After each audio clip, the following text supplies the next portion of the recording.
심각하다 이런 보도가 이어졌는데요.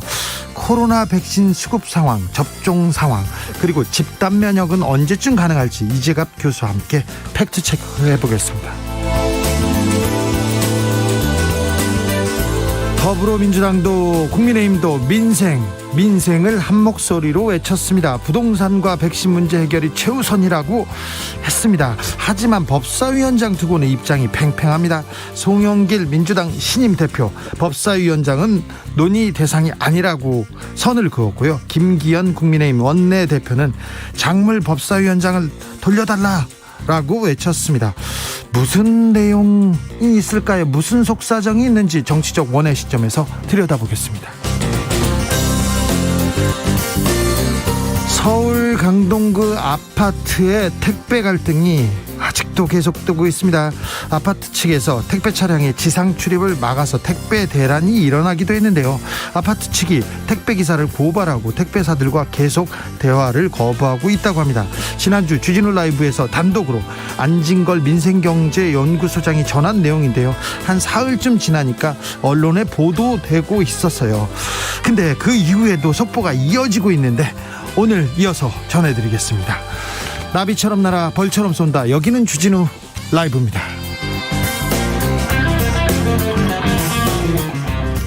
오늘도 자중자애, 겸손하고 진정성 있게 여러분과 함께 하겠습니다. 5월이 시작됐습니다. 새로운 한 주 잘 보내고 계신지 모르겠습니다. 계절의 여왕을 잘 맞이하셨는지요? 5일은 어린이날입니다. 마음이 설렙니다. 저만 그러는 건 아니죠. 여러분도 좀 어린이날 기대가 좀 됩니다. 5월 계획 잘 세우고 계신지 모르겠습니다. 계획들 많이 세웠으면 좀 알려주세요. 저도 따라 해볼게요. 여러분의 지혜 사는 이야기 들려주십시오. 배우겠습니다. 샵 9730 짧은 문자 50원, 긴 문자는 100원입니다. 콩으로 보내시면 무료입니다. 한 가지 더. 내일 주진우 라이브에서 아주 작은 이벤트가 있습니다. 아주 특별한 날이어서요. 잊지 마시고 꼭 내일은 들어주십시오. 그냥 그렇다고요. 그럼 주진우 라이브 시작하겠습니다.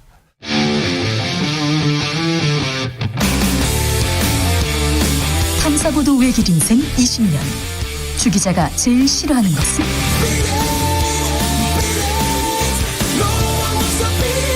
이 세상에서 비리와 부리가 사라지는 그날까지 오늘도 흔들림 없이 주진우 라이브와 함께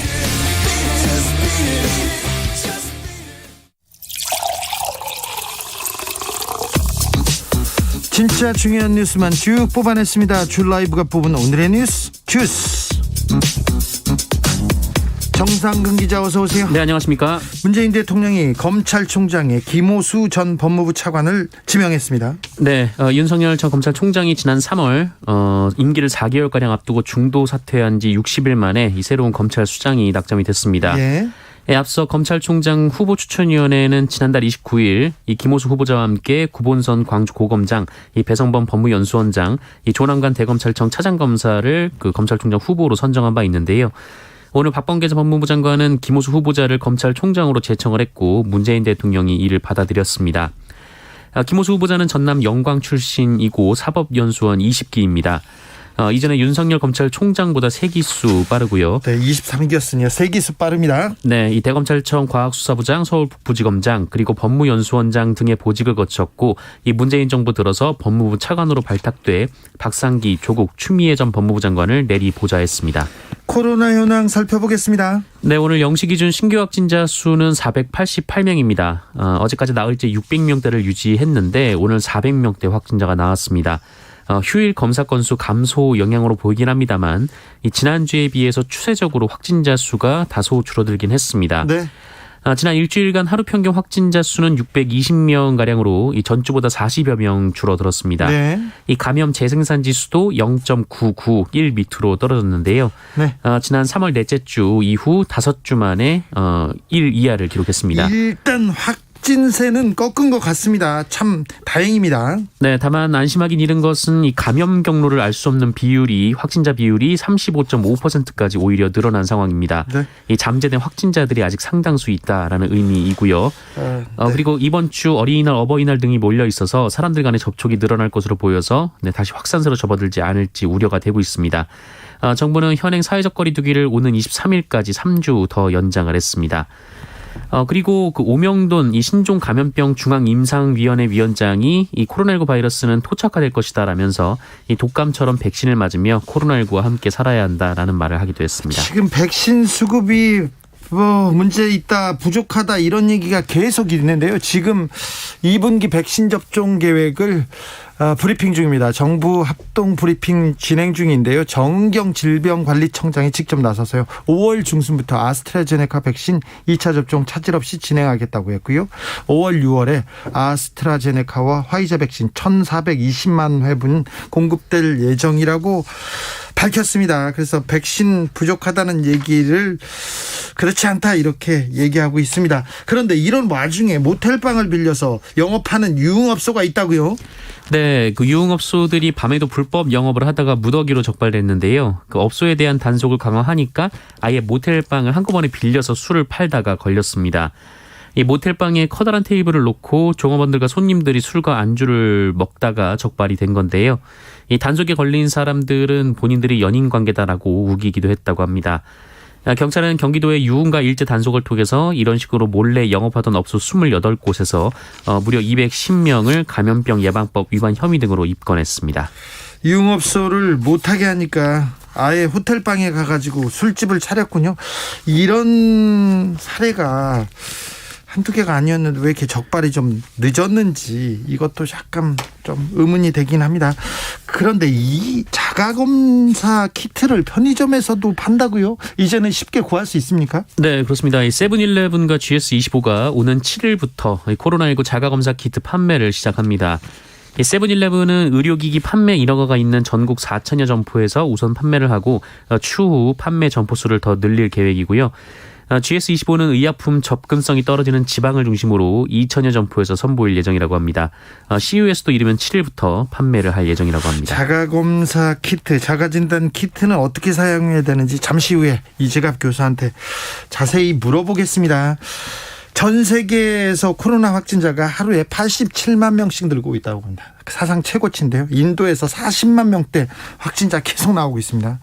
일본은 5,900명이고요. 미국은 좀 줄었습니다. 4만 5천 명대입니다. 어제는요, 미국은 5만 9천 명이었으니까 5만 명에서 4만 명대 계속 나오고 있습니다. 자, 영국하고 미국하고 계속해서 백신 맞아가지고 이제는 편안해졌다고 하는데 영국은 하루에 1,670명대입니다. 조금 줄었네요. 많이 줄었습니다. 영국하고 일본하고는 인구당 확진자 수가 비슷한데요. 아무튼 백신도 중요하지만 사회적 거리두기 계속 이어가야 할 것 같습니다. 당분간은 어쩔 수 없을 것 같습니다. 민주당에서 새로운 당대표를 뽑았습니다. 네, 더불어민주당 새 대표로 송영길 의원이 선출됐습니다. 2위인 홍영표 의원과 불과 0.59%포인트 차이밖에 안 났다라고 하는데요. 간발의 차이였습니다.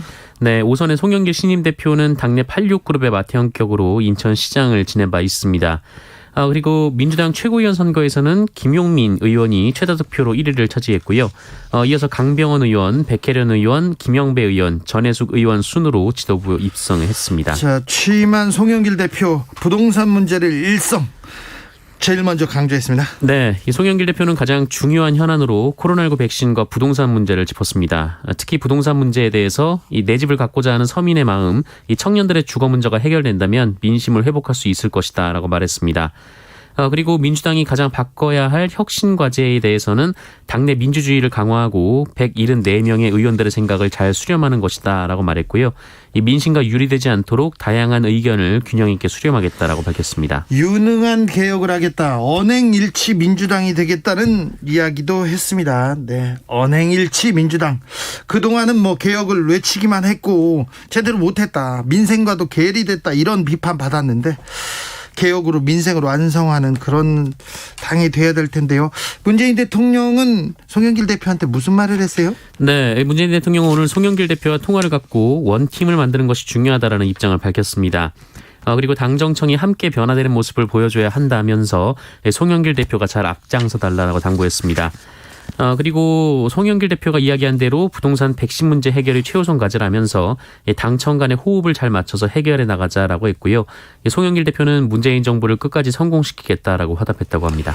국민의힘에서는 김기현 의원이 원내대표로 선출됐죠. 근데 연일 지금 강성 발언을 쏟아내고 있습니다. 대통령과 오찬 사양을 하고요. 백신 국조하자 막 얘기하고 법사위원장 작물이니까 빨리 내놔라 얘기했습니다. 안철수 국민의당 대표도 만나기로 했다면서요? 네, 이 김기현 원내대표 그리고 안철수 국민의당 대표가 내일 만나서 통합과 관련된 의견을 주고받기로 했습니다. 그리고 안철수 대표는 오늘 국민의당 최고위원회 후에 기자들과 만난 자리에서 이 국민의힘 전당대회 전에 합당할 가능성도 열려 있다라며 가급적 빨리 통합하고 불확실성을 줄이는 것이 중요하다라는 입장을 밝혔습니다. 최근 언론 인터뷰에서 내년 3월 전 대선 전에만 합당하면 되는 거 아니냐 좀 이런 얘기를 해서 좀 그 얘기가 좀 나온 적이 있었는데요. 네. 이에 대해서는 분위기를 좋게 하기 위해서 섞어서 한 농담이다라고 얘기를 했습니다. 농담이었다고요? 네. 그래서 언제 합당을 빨리 하겠다고 하네요, 갑자기? 네, 국민의힘 전당대회 전에 합당을 할 수도 있다라고 했지만 이 국민의당 내부에서도 의견이 갈린다라는 전제를 깔긴 했습니다. 네. 내일부터 장관 인사청문회가 시작됩니다. 조금 시끄러운 분들이 많이 있습니다. 네, 일단 임혜숙 과학기술정보통신부 장관 후보자부터 말씀을 드리면요. 이 해외 학회에 가면서 두 딸을 동반해서 논란이 됐습니다. 지난해 1월 17일 이 세미나 참석을 위해서 스페인에 갔는데 당시 두 딸도 같은 비행 편과 목적지로 동선이 같았다고 합니다. 임혜숙 후보자는 대학 교수로 일했던 지난 5년 동안 모두 6번 외국 학회에 참석을 했고 이 중에 큰딸이 4번, 작은딸이 3번이나 동행을 했습니다. 아니 그런데 사비로 이렇게 가족이 따라간 거에 대해서 그리고 가서 학회 이외에 자유시간 때 같이 가족들이 여행 갔을 수는 있잖아요. 네, 이 학회 참석으로 받은 국가지원금이 약 2,500만 원인데 이 비용을 썼는지 부분이 핵심일 것 같은데요. 네. 이에 대해서는 증명되지 않았습니다. 임혜숙 후보자는 딸들과 관련된 비용은 모두 개인 돈을 썼다라고 했고요. 또 일부 학회에는 동반 가족을 위한 프로그램도 있다라고 밝혔습니다. 저는 임 후보자의 논문 관련된 의혹이 더 좀 걸리더라고요. 네, 한국일보 보도인데요. 그 임혜숙 후보자가 이화여대 교수로 지도하던 이 대학원생들의 논문에 배우자를 무려 18차례나 공동 저자로 올려서 이 배우자 논문 실적을 부풀려줬다라는 의혹이 제기됐습니다. 특히 배우자가 건국대 부교수로 승급하는 기간에 이 공동 저자 등재가 집중이 됐다라는 보도가 나왔습니다. 임혜숙 후보자 이 부분에 대해서는 해명했습니까? 네, 아직 입장이 확인되지 않았습니다. 네, 인사청문회에서 명확하게 좀 잘 따져봐야 될 부분인 것 같아요. 노영우 국토교통부 장관 후보자도 논란이 작지만은 않습니다. 네, 그렇습니다. 관련해서 의혹이 제기가 됐는데요. 일단 노영우 국토부 장관 후보자 부인이, 그러니까 배우자가 지난해 5월 이 마트에서 물건을 훔친 혐의로 즉결 심판에 넘겨져서 벌금 20만 원을 선고받은 바 있다라고 합니다. 물건을 훔쳐요? 네, 이 노영우 후보자 측은 이 배우자가 갱년기 우울증을 앓으면서 이 충동적 우발적으로 발생한 일이다라며 가정사로 국민께 심려를 끼쳐 송구하다라고 사과했습니다. 그리고 또 하나는 이 노영우 후보자 차남인데요. 이 창업을 했고 이후에 회사가 폐업을 했는데 이 창업자이기 때문에 고용보험에 가입을 안 했음에도 불구하고 이후에 실업급여를 수급했다. 그러니까 부정수급을 했다라는 의혹이 제기가 됐습니다. 하지만 이에 대해 노영우 후보자는 이 차남은 알고리즘 개발자로 직원으로 근무를 했고 이에 따라 4대 보험에 모두 가입을 했으며 그동안 4대 보험을 납부했다라고 해명을 했습니다. 이 부분도 청문회에서 명확하게 좀 따져봐야 되겠습니다. 박준영 해양수산부 장관 후보자는 한 걸음 더 들어갑니다.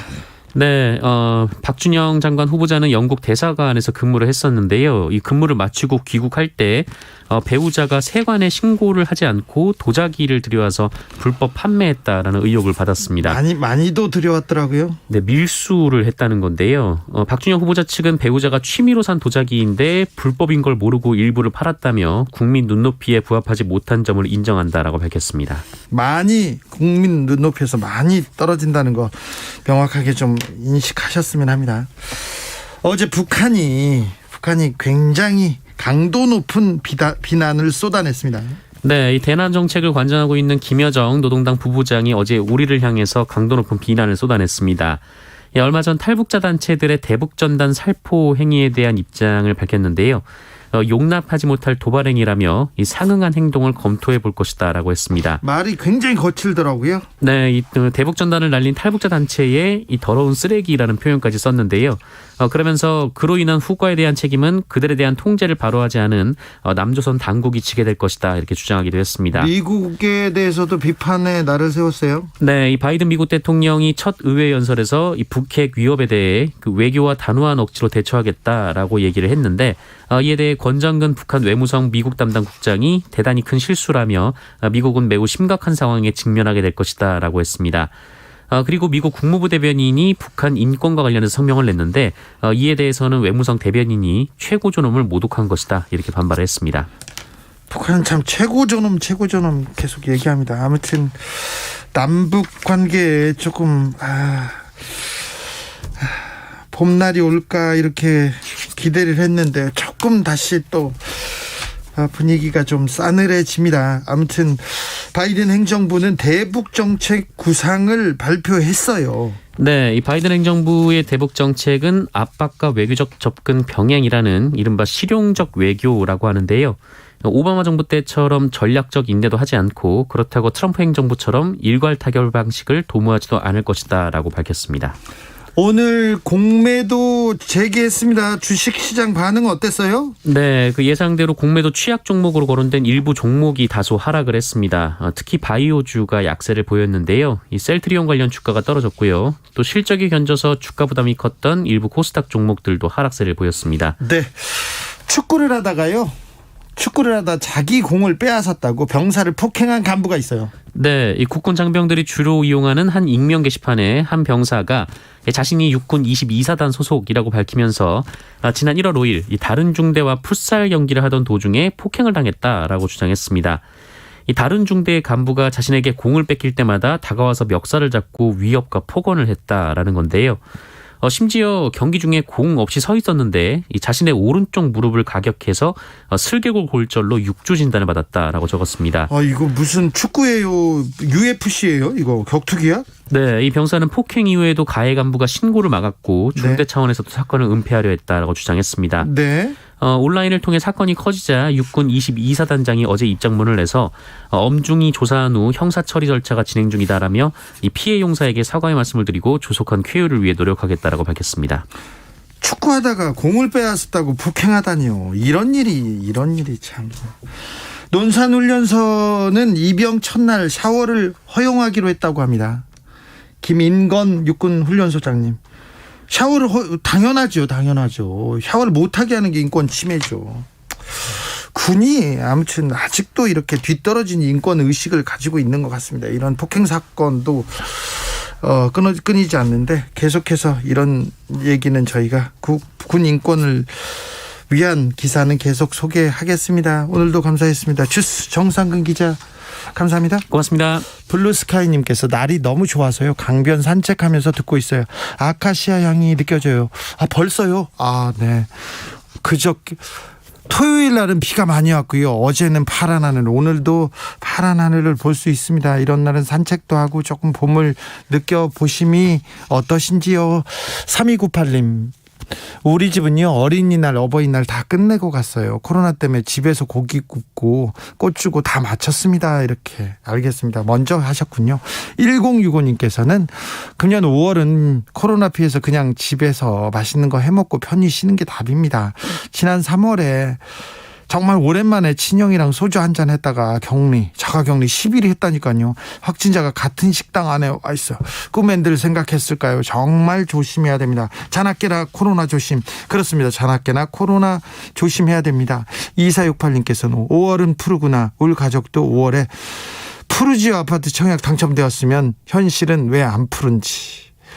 네. 주진우 라이브 들으면서 푸른 희망 갖자. 선물 좀 주세요.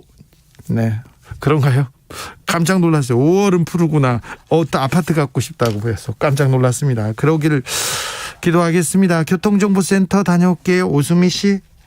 네, 이 시각 교통 상황입니다. 퇴근을 앞둔 이 시간대 고속도로 서울 시내도로 모두 통행량이 늘어나는데요. 사고 여파도 군데군데 있습니다.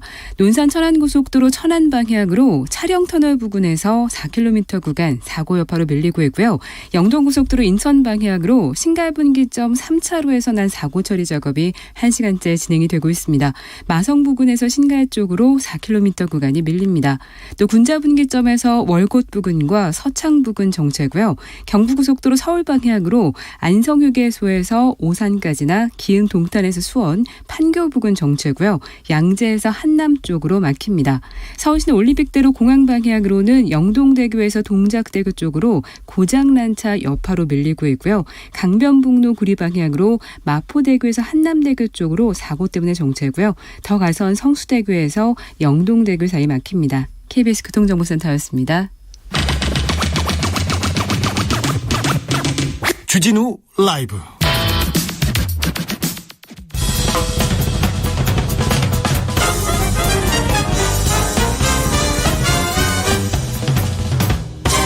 훅 인터뷰. 모두를 위한, 모두를 향한 모두의 궁금증 훅 인터뷰. 5월입니다. 가정의 달은 가족 모임도 많고요. 날씨도 좋아서 야외 활동도 늘어나고 있는데 조금 걱정이 되긴 합니다.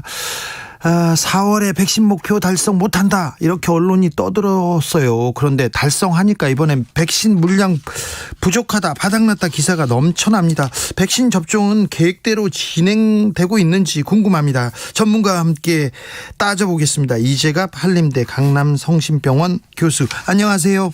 네, 안녕하세요. 정부가 백신 잔여량을 따졌습니다. 2분기 접종 계획을 발표했는데요. 5, 6월에 백신을 1,420만 회분 공급해가지고 상반기 내에 1,300만 명에 대한 접종 시행하겠다고 밝혔습니다. 교수님, 어떻게 보셨어요? 네, 일단 지금 이번 주에 조금 화이자 1차 접종 좀 미뤄지는 부분들은 1차랑 2차랑 이제 겹쳐서 이제 예방 접종이 시작되는 거라 일시적인 현상으로 보이기는 할 것 같고요. 예. 일단은 정부 차원에서 이제 60세 이상까지 이번에 6월 전에 1차 접종을 마치기로 해서 일단은 적어도 고위험군에 대한 1차 접종이 6월까지 맞춰질 수 있는 거로 발표가 돼서 다행으로 생각을 하고 있습니다. 지금 그 접종 속도와 백신 부족 현상에 대해서 걱정하는 사람들이 있는데요. 현 상황은 어떻게 보고 계신지요?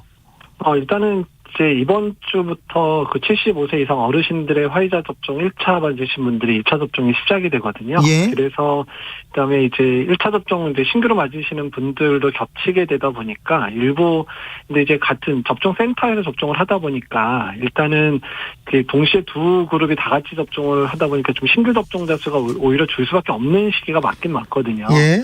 그다음에 이제 아스트라제네카 백신도 5월 다음 주 이제 금요일부터 2월 말에 접종이 시작했던 요양병원의 65세 미만 어르신, 그러니까 접종 대상자들의 2차 접종이 시작되기 때문에 일단 전반적으로 1, 2차가 이제 혼용돼서 접종을 하다 보니까 신규 접종자 수는 조금 빠르게 증가됐던 속도들이 조금 떨어질 수는 있을 것 같은데 어쨌든 접종 자체는 이제 예상대로 지금 이루어지지 않을까 생각을 하고 있습니다. 4월에 300만 명, 그리고 6월까지 1,200만 명, 아니다 1,300만 명도 맞을 수 있다, 이렇게 목표치를 내놨습니다.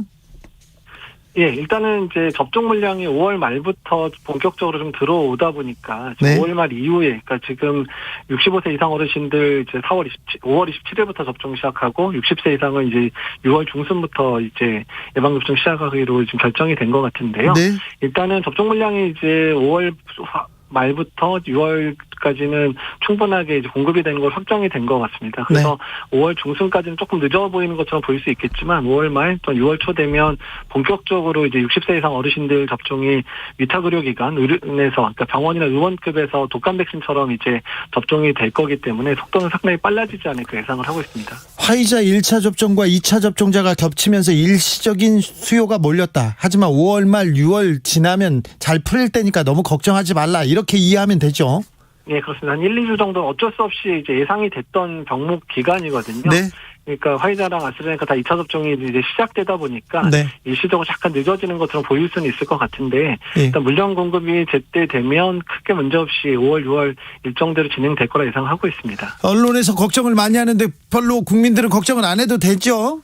예, 일단은 조금 이제 통보를, 그러니까 지금 이제 1차 접종에 대해서 화이자 접종 예정됐던 75세 이상 어르신들이 1, 2주 정도 조금 접종이 미뤄지는 부분에 대해서는 조금 이제 좀 당황하시긴 하셨을 것 같긴 한데요. 네. 어쨌든 간에 어쨌든 물량이 이번 주 다음 주에 물량 공급 때문에 어느 정도 회복이 될 거니까 조금만 기다려 주시면 될 것 같거든요.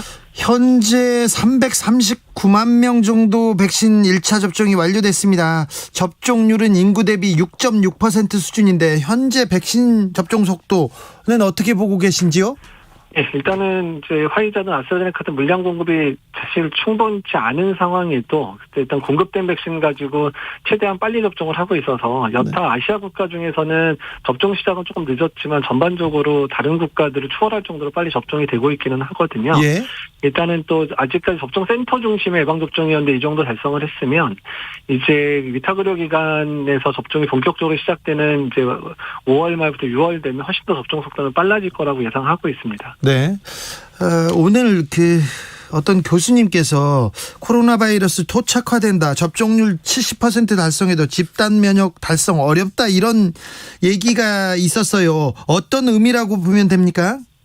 이제 집단 면역을 어떻게 바라보느냐에 따라서 좀 다른 이제 의미이기는 한데요. 접종률이 70% 달성이 됐었을 때 제일 중요한 부분들은 이제 우리 사회 내 취약한 분들이 이제 보호를 받게 된다. 이 부분을 상당히 강조하셨어요. 이 부분에 대해서는. 그래서 고연령군이나 고위험군에 대해서는 당연히 이제 사망자나 중증 환자가 많이 줄 거다. 다만 여러 가지 변이 바이러스라든지 또한 이제 젊은 층에서의 비접종자들 사이에서는 유행이 계속될 수 있기 때문에 완전히 종식되는 것처럼 이해하시면 안 된다. 이런 우려의 의미로 받아들이시는 게 맞을 것 같습니다. 아, 네. 근데 정부가 6월 달까지 1,300만 명, 그리고 11월 달에 집단 면역 달성, 이렇게 수치를 꼭 정할 필요가 있을까? 이런 생각도 해봅니다. 그러니까 일단은 너무 수치에 매이다 보면 이제 목표 달성 때문에 상당히 이제 예. 힘들어지는 분들이 생기거든요. 이 예. 부분들 때문에 그런 부분들도 생각해야 되고 또 이제 목표 달성이라는 부분들이 어떤 캠페인이나 캐치프레이즈 형태로 돼서 접종을 독려하는 형태로 쓰여야 되지 그게 무슨 절대시되는 것처럼 이제 접근을 하게 되면 좀 강압을 느끼시는 분들도 있고 또 업무를 수행하는 사람 입장에서 상당히 부담을 느낄 수 있거든요. 네. 그래서 일종의 접종률을 올리기 위한 캐치프레이즈 형태로 이제 그것들이 결정되어 있는 게 좋다고 생각을 하고 있습니다. 지난주까지만 해도 백신 접종 백신 불안하다. 그래서 접종 안 하겠다. 이런 사람이 좀 있었나 봐요. 그러니까 자, 손 들고 대기를 하시면 먼저 맞을 수 있다고 했더니 제 주변 사람들도 그렇고 다른 사람들도 다 맞겠다고 지금 서로 손을 들고 있는 그런 입장인 것 같아요. 그러니까 우리는 백신 위험성보다 맞겠다는 사람들이 많이 있는 것 같습니다. 우리 한국에서는요.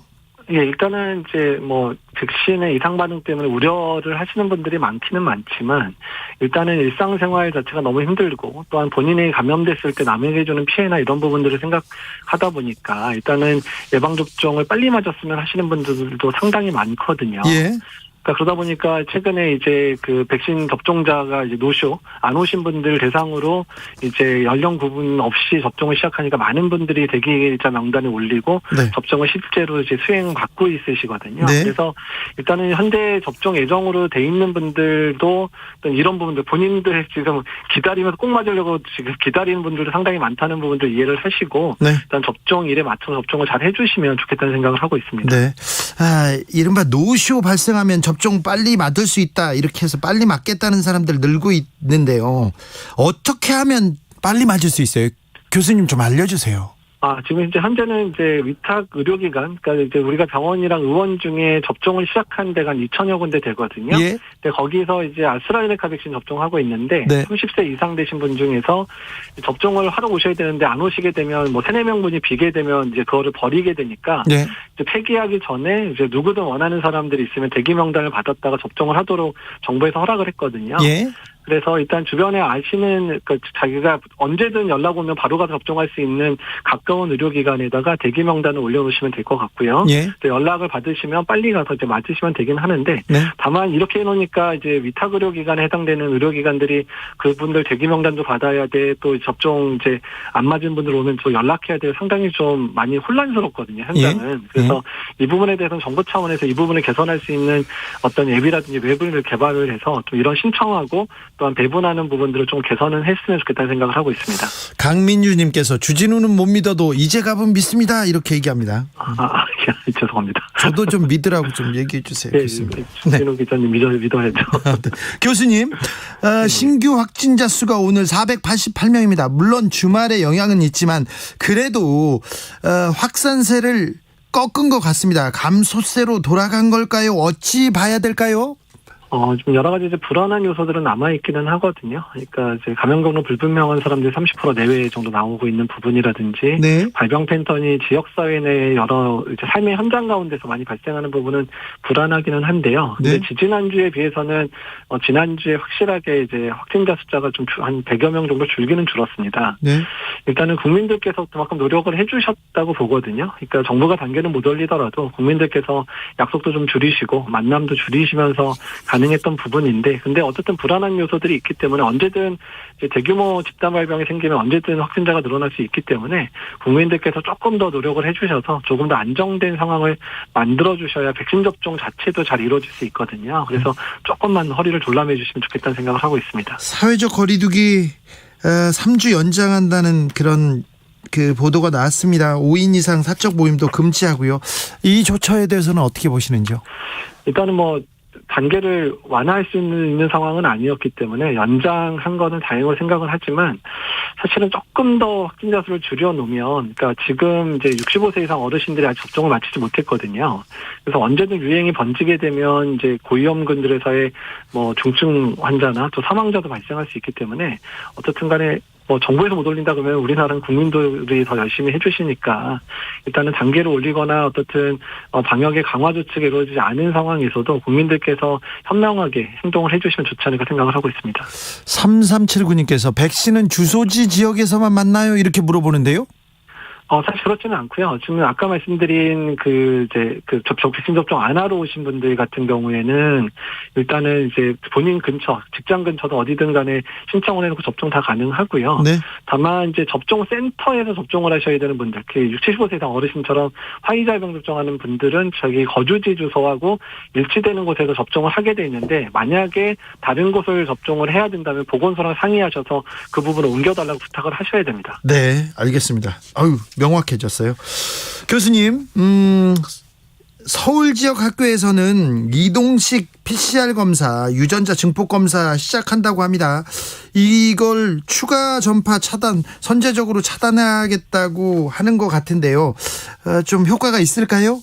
네, 일단은 이제 검사의 문턱을 좀 더 낮추자라고 하는 취지로 결정이 된 부분이고요. 그러니까 일단 학교에 나왔는데 조금이라도 증상이 있어서 내가 확실하게 이제 걸린 게 아닌가 걱정되면 바로 검사할 수 있도록 하다든지, 아니면 내가 이제 증상은 없지만 이제 최근에 사람 많은 곳을 다녀왔는데 한번 검사를 해보고 싶다, 이런 이제 교직원들이나 학생들을 대상으로 시행하는 부분이기 때문에요.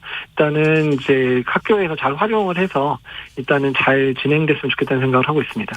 자가 검사 키트를 판매한다고 합니다. 편의점에서도 자가 진단 키트의 효과는 어떻게 보세요? 그리고 주의할 점은 뭔가요? 사실 자가검사 키트 같은 경우에는 일단은 이제 특정 고위험 집단에서 정기적으로 검사를 해서 그중에 혹시라도 확진자가 나오는지를 이제 확인하고 그의 유행 상황이 확인되면 이제 전수검사 형태로 PCR을 돌려야 되는 이런 목적으로 사용되는 게 가장 적합하기는 하고요.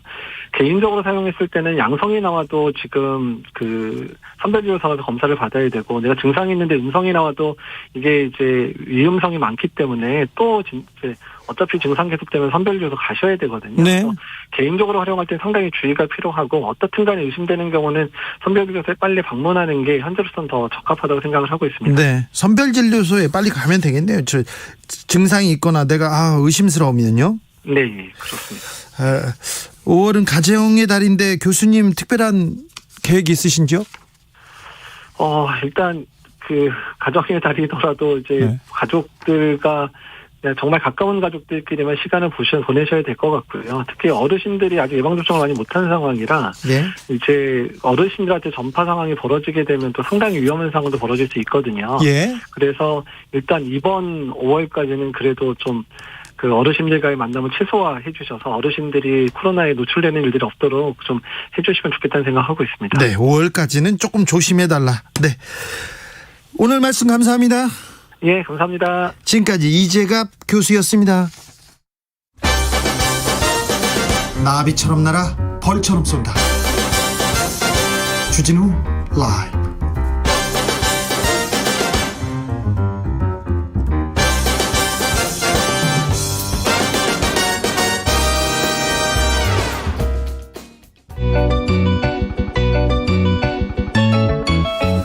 한층 날카롭다. 한결 정확하다. 한편 세심하다. 밖에서 보는 내밀한 분석, 정치적 원의 시점. 오늘의 정치권 상황 원외에서 더 정확하게, 더 내밀하게 분석해드립니다. 최민희 전 더불어민주당 의원 어서 오세요. 안녕하세요. 불굴의 희망 최민희입니다. 불굴의 희망 최민희 왔고요. 일산의 희망 김연아 국민의힘 비상대책위원 모셨습니다. 네, 안녕하십니까. 국민의 일상을 지키는 정치 김연아입니다. 일산에서 일상을 어떻게 지키고 계세요? 저요? 네. 네, 걷고 담배꽁초 청소하고 주민들하고 같이 그렇게 일상을 지키고 있습니다. 아, 걷고 담배꽁초 버리고 그러진 않으시죠? 네, 저 흡연자 담배꽁초 아닙니다. 줍는다는 소리예요. 아, 예. 저도 2016년에 낙선하고 새벽마다 담배꽁초를 주었습니다. 아, 지역구에서요? 네. 그래요? 네, 근데 그걸 계획한 게 아니라 잠이 안 오잖아요, 상황이. 그래서 새벽에 걸어요. 그러다 보면 정말 담배꽁초가 어마어마하게 많죠. 네, 저는 그거 너무 싫더라고. 담배 피고 버리는 이런 사람들이요. 너무 그래서 싫어요. 또 줍는 사람도 있고. 아, 네. 저는 흡연자들 특별히 이 주변에서도 가까운 사람들이 담배 피고 그냥 버리고 갈 때요. 진짜 가가지고 맨날 뭐라고 해가지고요. 가끔 싸우기도 했었어요. 네. 참고로 담배꽁초는 쓰레기가 아니고 유해한 폐기물이더라고요. 네, 잘 썩지도 그래서 않습니다. 네. 이게 정말 저희가 분리해서 좀 버리고 수집해야 합니다. 자, 여야 지도부 구성을 지금 마무리 짓고 있습니다. 민주당에서는 새 당 대표로 5선 송영길 의원 선출됐습니다. 어떻게 보셨어요, 최민희 의원님? 우선 이게 1, 2위 후보의 득표율만 얘기하잖아요. 0.5. 네, 59%. 네. 그런데 그게 둘이 보니까 그렇고 우원식 후보가 언론이 보니까 비문이라고 하더라고요. 사실 친문 핵심과 친문 핵심 아닌 것 다 친문인데. 다 친문이죠. 근데 친문 핵심이죠, 홍영표 의원은. 네. 그리고 나머지 두 분은 친문 핵심이라고 보기는 어렵지만 친문인데 그 비율을 따져보면 홍영표 후보가 36% 정도 얻은 거고 네. 그리고 두 후보가 합쳐서 64%를 얻은 겁니다. 거의 3대 3대 3이에요. 예, 근데 그 3대 3대 3이 결국은 3대 6이라는 얘기예요. 예. 그러니까 저는 이번에 마치 오세훈 후보하고 나경원 후보가 그 서울시장 선거 경선 단일화 할 때 국민의힘 지지자들이 그 마음은 나경원 후보를 뽑고 싶어도 중도 확장성을 고려해서 오세훈 후보를 뽑는 걸 보고 정말 지지자들이 지혜롭다는 얘기가 나왔듯이 네. 이번에도 똑같은 상황입니다. 네. 그러니까 아마 민주당 당원들이 정말 고단하셨을 것 같아요. 그렇죠. 깊은 고뇌도 했을 것 네. 같고.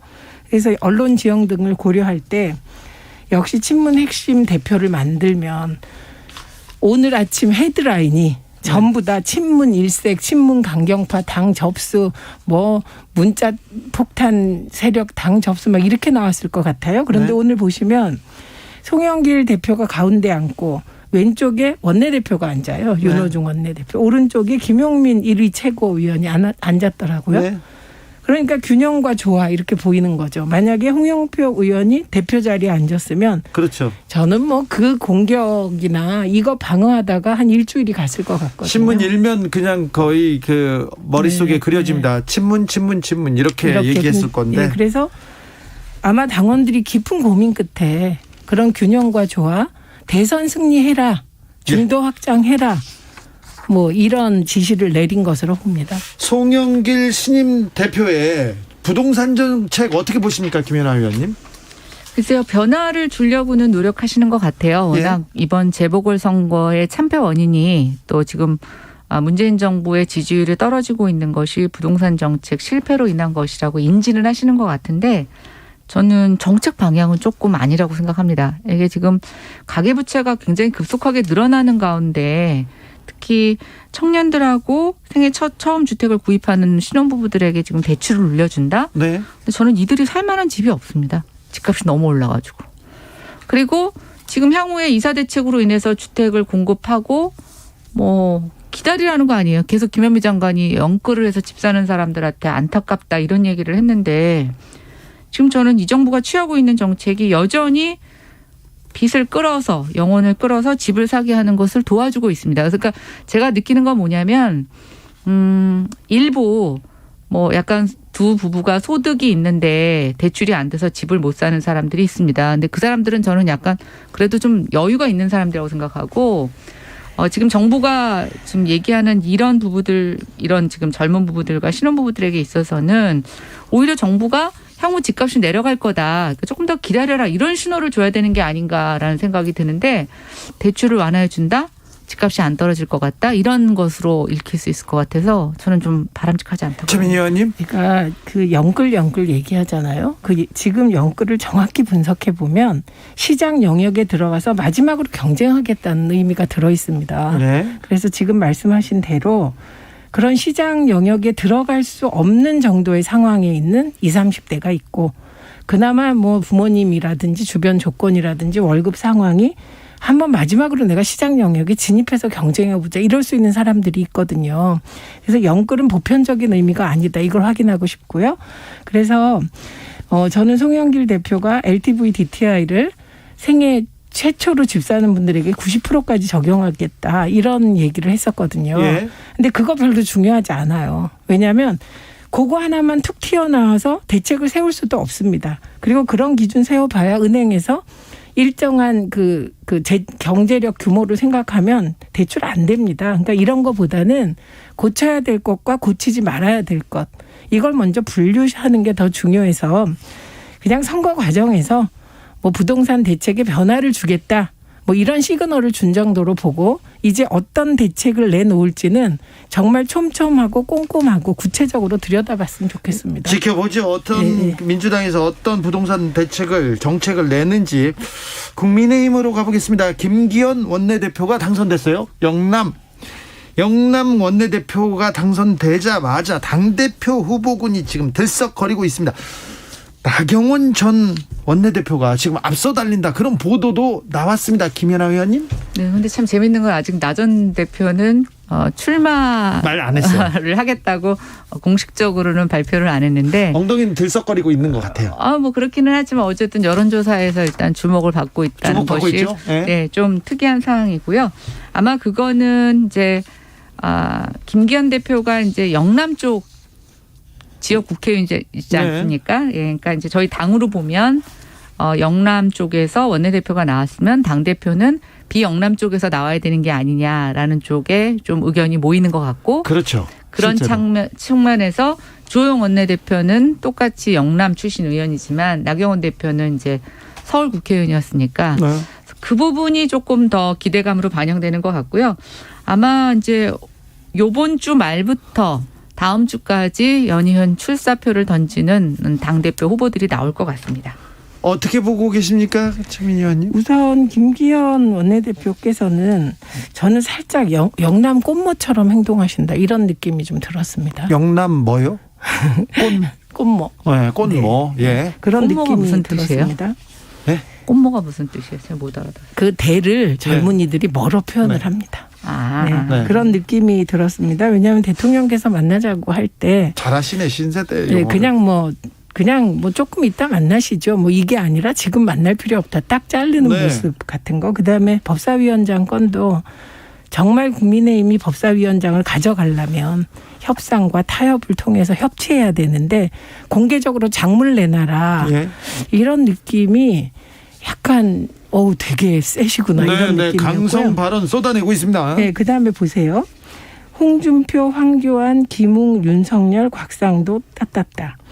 요런 하나의 이제 국민의힘 당대표 라인의 고민은 검사들이 이렇게 있는 당이야?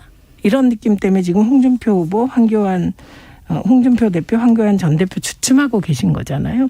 그러니까 김웅 최고위원 출마자가 내가 들어가면 윤석열 총장을 영입하겠다라고 하는 순간 황교안 전 대표는 어떡하지? 홍준표 의원은 복당이 영원히 안 되는 건가? 이런 고민에 빠질 것 같아요. 이런 측면이 고민돼야 될 것 같고. 그리고 저는 나경원 의원의 경우는 제 기억상 박근혜 비대위원장은 좀 예외적인 존재고 예. 그 외에는 여성 대표가 없죠. 원내대표나 등등.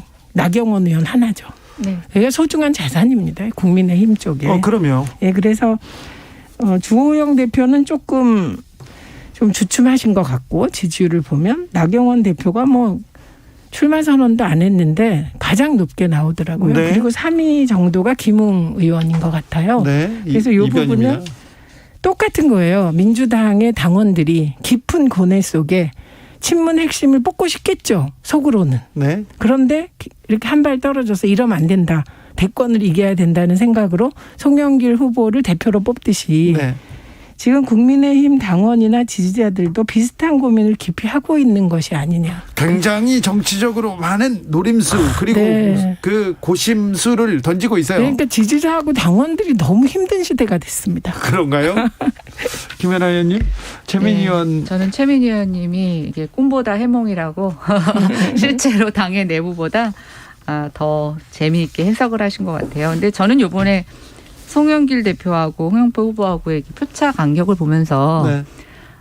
저는 그 중도로 외연 확장을 한 당의 모습이라고 생각하지 않아요. 만약에 그랬으면 3명의 당 후보가 아니라 저는 둘로 좁혀졌어야 된다고 생각하고 마지막에 뭐 일명 밖에서 부르는 비문, 비주류에 더 힘을 실어줬어야 된다고 생각이 되는데 그런 측면에서 저는 이번에 굉장히 변화가 미미했다라고 생각하고 있고요. 아마 오늘 송영길 당대표 좌우에 윤호중 원내대표와 김용민 최고위원이 딱 앉아있는 모습을 보면서 굉장히 쉽지 않겠구나. 송영길 의원의 의지가 지금 이런 당 안에서의 어떤 강성 의원들, 강성 지도부를 뚫고 개혁을 이뤄낼 수 있을까?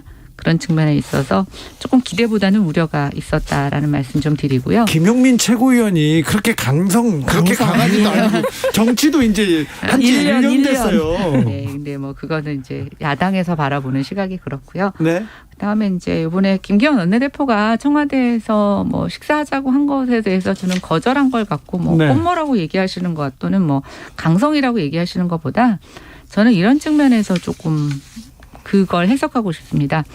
우리가 이제 왜 최 전 의원님도 많이 얘기하시지만 정치는 밥치라고 그래서 밥 먹고 관계 개선하고 뭐 이러는 거를 중요하게 여기잖아요. 예. 근데 이제 우리가 코로나 시대인데 밥 먹지 않고 좀 다른 걸로 관계 개선을 하는 노력을 하는 거 필요하다고 생각되고 저는 다분히 이철희 정무수석이 야당의 신임 원내대표가 선출되고 나서 좀 대통령과 악수하는 사진, 대통령과 함께 있는 사진을 통해서 언론 플레이 하려고 했던 사진 정치, 인스타 정치의 한 의도였다고 보고 있어요. 그런데 지금 야당은 사실은 그게 급한 게 아닙니다. 뭔가 의제를 가지고 또 지금 백신이라든가 뭐 여러 가지 소상공인 문제, 어려운 문제가 많고 또 부동산도 마찬가지고요. 그래서 뭐 참 최 전 의원님 제시하신 것처럼 부동산 관련 특위를 뭐 여야로 구성하자거나 뭐 이런 아젠다가 있어야 가지. 지금 코로나로 밥 먹는 거 갖고도 대통령이 여러 가지 구설수에 오르는데 뭐 거기 밥 먹으러 가는 거 무슨 의미가 있겠습니까? 저는 그렇게 해석하고 싶습니다. 갑자기 주제가 국민의힘에서 넘어왔는데 네. 일단은 사진 정치 별로 필요하지 않습니다. 지금 문재인 대통령이 그 김기현 대표랑 사진 찍어서 그 사진 인스타에 올리고 어디 올리고 언론에 난다고 뭐 별로 지지율 오르지 않습니다. 지금 그런 시대가 지났고요. 다만 제가 얘기하는 건 이런 거예요. 뭐 소상공인 문제, 부동산 문제 이런저런 아젠다에 대해서 토론하려면 아마 사실 그 뭐 얘기하자는 거 잡다가 끝날 것 같아요. 네. 그래서 그거보다는 그냥 대통령께서 밥 먹자. 그럼 좋다. 먹고. 그런데 이런 자리 크게 의미 없는 것 같다. 그러면 그 원내대표단과 대통령께서 이렇게 만나기로 한 게 있었어요. 예. 근데 그게 없어졌는데 그거 가동해 보자. 그럼 뭐 적극적으로 거기서 이런 아젠다 세팅을 하자라고 제안하는 모습이 더 보기 좋았을 거다. 뭐 이 정도의 얘기고. 그다음에 김용민 사실은 이게 과거 같으면 김용민 의원이 정당 생활 1년 만에 집권 여당의 최고위원을 1위로 당선된 게 이게 이변입니다. 엄청난 이변이죠. 그런데 언론들이 보면 다 친문 김용민, 친조국 김용민 이러면서 김용민 의원이 왜 1위 최고위원이 됐나 분석을 하질 않아요. 이건 네. 언론의 직무유기이며 언론이 너무 객관적인 팩트를 안 보는 건데 지금 김용민 의원이 1위고 강병원 의원이 2위거든요. 네. 이 둘이 여러분이 한번 쭉 그 언론을 찾아보시면 이 상황에서도 가장 열심히 일한 두 사람입니다. 그러니까 그게 그 사람들이 일하는 방향이 야당의 입장에서 동의가 안 되는 방향이라도 왜 열일하는 사람들 있잖아요. 그 두 사람이 강병원, 김용민이었고 김용민 후보하고 강병원 후보가 언론 노출도가 굉장히 많았어요. 아, 그랬었나요? 네, 그래서 열일의 결과인데 그래도 옛날에 그 보수 언론은 이해찬, 노무현 다 키워줬거든요. 근데 지금은 너무 민주당 쪽 정치적 의원들은 오늘 시점 안 6시에 키워주지 않습니까? 6시에 이어가겠습니다. 코로나19로 돌봄 서비스의 사각지대가 커지고 있습니다. 취약계층에 대한 돌봄 서비스 수요도 늘어나고 있습니다. 하지만 사회적 거리두기가 KBS 라디오 연중기획 희망충전 대한민국 428번째 이야기. 안녕하세요. 아나운서 이연주입니다. 6남매 중에 맞이인 윤호는 가족들의 든든한 버팀목입니다. 코로나19 여파로 집 근처 복지관이 문을 닫으면서 동생들을 돌보는 건 오롯이 윤호의 몫이든 지 오랜데요. 수시로 집을 비우는 아빠 대신 아픈 엄마와 함께 어린 동생들을 보살피는 윤호의 나이는 이제 겨우 15입니다. 갖고 싶은 것과 하고 싶은 게 많을 나이지만 윤호에겐 늘 가족이 우선입니다. 엄마는 그런 윤호를 제대로 볼 면목이 없습니다. 단 한 번도 자신의 꿈을 가져본 적 없는 윤호가 마음 편히 희망을 꿈꿀 수 있는 날이 오길 오늘도 엄마는 간절히 기도합니다. 코로나19 시대 어린이의 꿈은 지켜져야 합니다. 더 나은 삶, 어린이가 안전한 대한민국을 꿈꾸는 KBS가 윤호의 사연을 대신 전달합니다. ARS 060-700-1580 060-700-1580 한 통화 3,000원으로 희망을 선물해주세요. KBS 라디오 연중기획 희망충전 대한민국은 초록우산 어린이재단, 인탑스 주식회사 그리고 청취자 여러분과 함께합니다. ARS 060-700-1580 한 통화 3,000원입니다.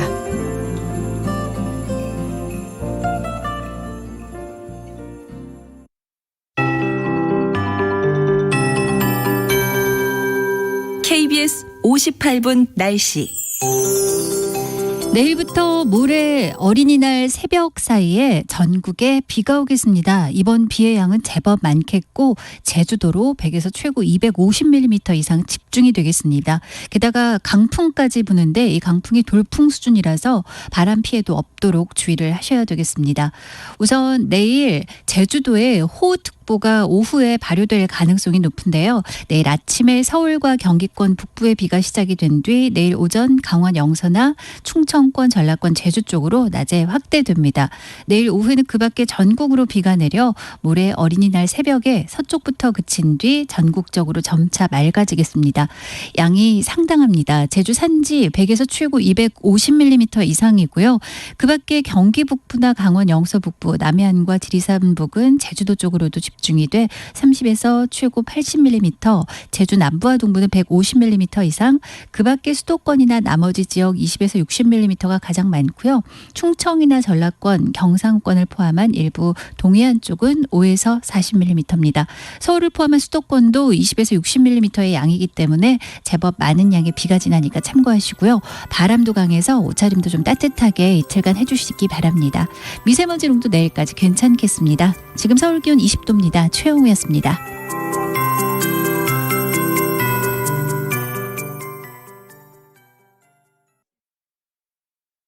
정성을 다하는 국민의 방송 KBS가 6시를 알려드립니다.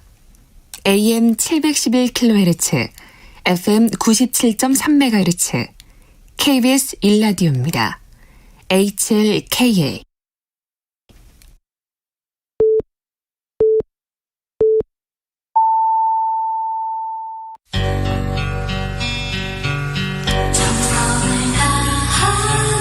정성을 다하는 국민의 방송 KBS 주진우 라이브 그냥 그렇다고요.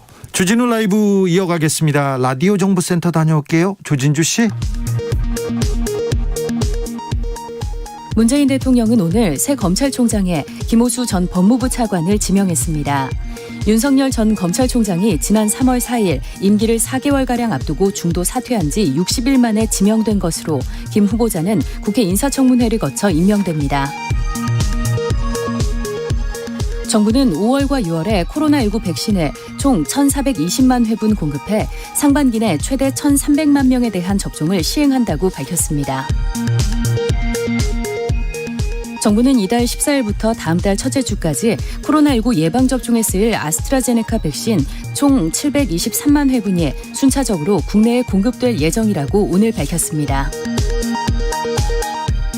국내 코로나19 백신 접종이 한창인 가운데 65세에서 74세까지의 고령층은 이달 27일부터 접종을 시작합니다. 희귀 혈전증 발생 우려로 아스트라제네카 백신 접종 대상에서 제외됐던 30세 미만 사회 필수 인력과 군장병 약 64만 3천 명이 다음 달부터 화이자 백신을 맞게 됩니다. 지금까지 라디오 정보센터 뉴스였습니다. 정치적 원의 시점 이어갑니다. 7925님께서 그러면 대통령하고 밥 대신 아는 어떠신지요? 물어봅니다. 김연아 위원님. 아는 아시죠? 요건 아죠. 네, 알죠. 네, 아니 근데 이제 제가 말씀드리는 것처럼 여야 정치인들 또 청와대와 야당 대표가 지도부가 만나는 거 자주 해야죠. 네. 근데 이제 맨날 만나서 사진만 찍고 이러는 거 말고 네. 정말 실질적으로 문제 해결을 위해서 또 지금 오늘 김기현 원내대표가 그 첫 일성 중에 그런 얘기를 하셨어요. 백신과 관련해서 야당이 도울 일이 있으면 돕겠다. 네. 그러니까 서로 이제 협조를 구해서 좀 이 어려움을 타개해가자 이런 식의 좀 협치 이런 게 좀 많아졌으면 좋겠습니다. 네. 백신 국조하자고 또 얘기했는데 그거는 어떤 의미죠? 근데 지금 뭐 백신 접종 계획과 관련해서 여러 가지 혼선이 있어요. 근데 분명한 건 지난주에 갑자기 지금 그 예방접종이 잠시 멈췄잖아요. 근데 제가 저희 지역에서 토요일 날 청소를 하는데 봉사 나오신 분이 원래 자기 그 백신 접종 맞는데 자원봉사 가시다가 연락이 왔다는 거예요.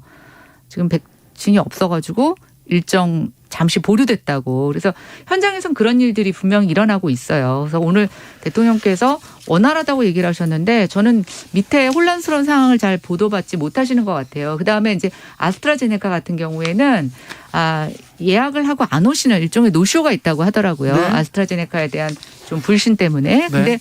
그 노쇼로 남는 아스트라제네카를 어떤 기준으로 다른 사람에게 맞게 하느냐라는 것 같고 사실 좀 일관된 기준이 없어서 지금 현장에서 굉장히 혼란이 있어요. 그래서 저는 정부가 생각하는 것보다 시장에서 굉장히 많이 혼란이 있다라는 것을 좀 인지하는 게 되게 중요하다고 생각이 되고요.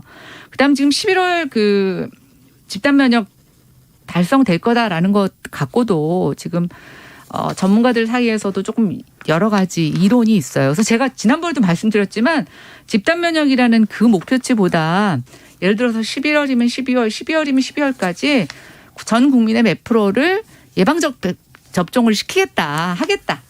그거 정도만 저는 목표 달성해도 된다고 생각해요. 그다음 제가 말씀드린 집단 면역이라는 것은 그때 생길 수도 있고 또 생기지 않을 수도 있는 문제란 말이죠. 네. 그러니까 그래서 약간 좀 국민들에게 있어서 좀 심플한 목표.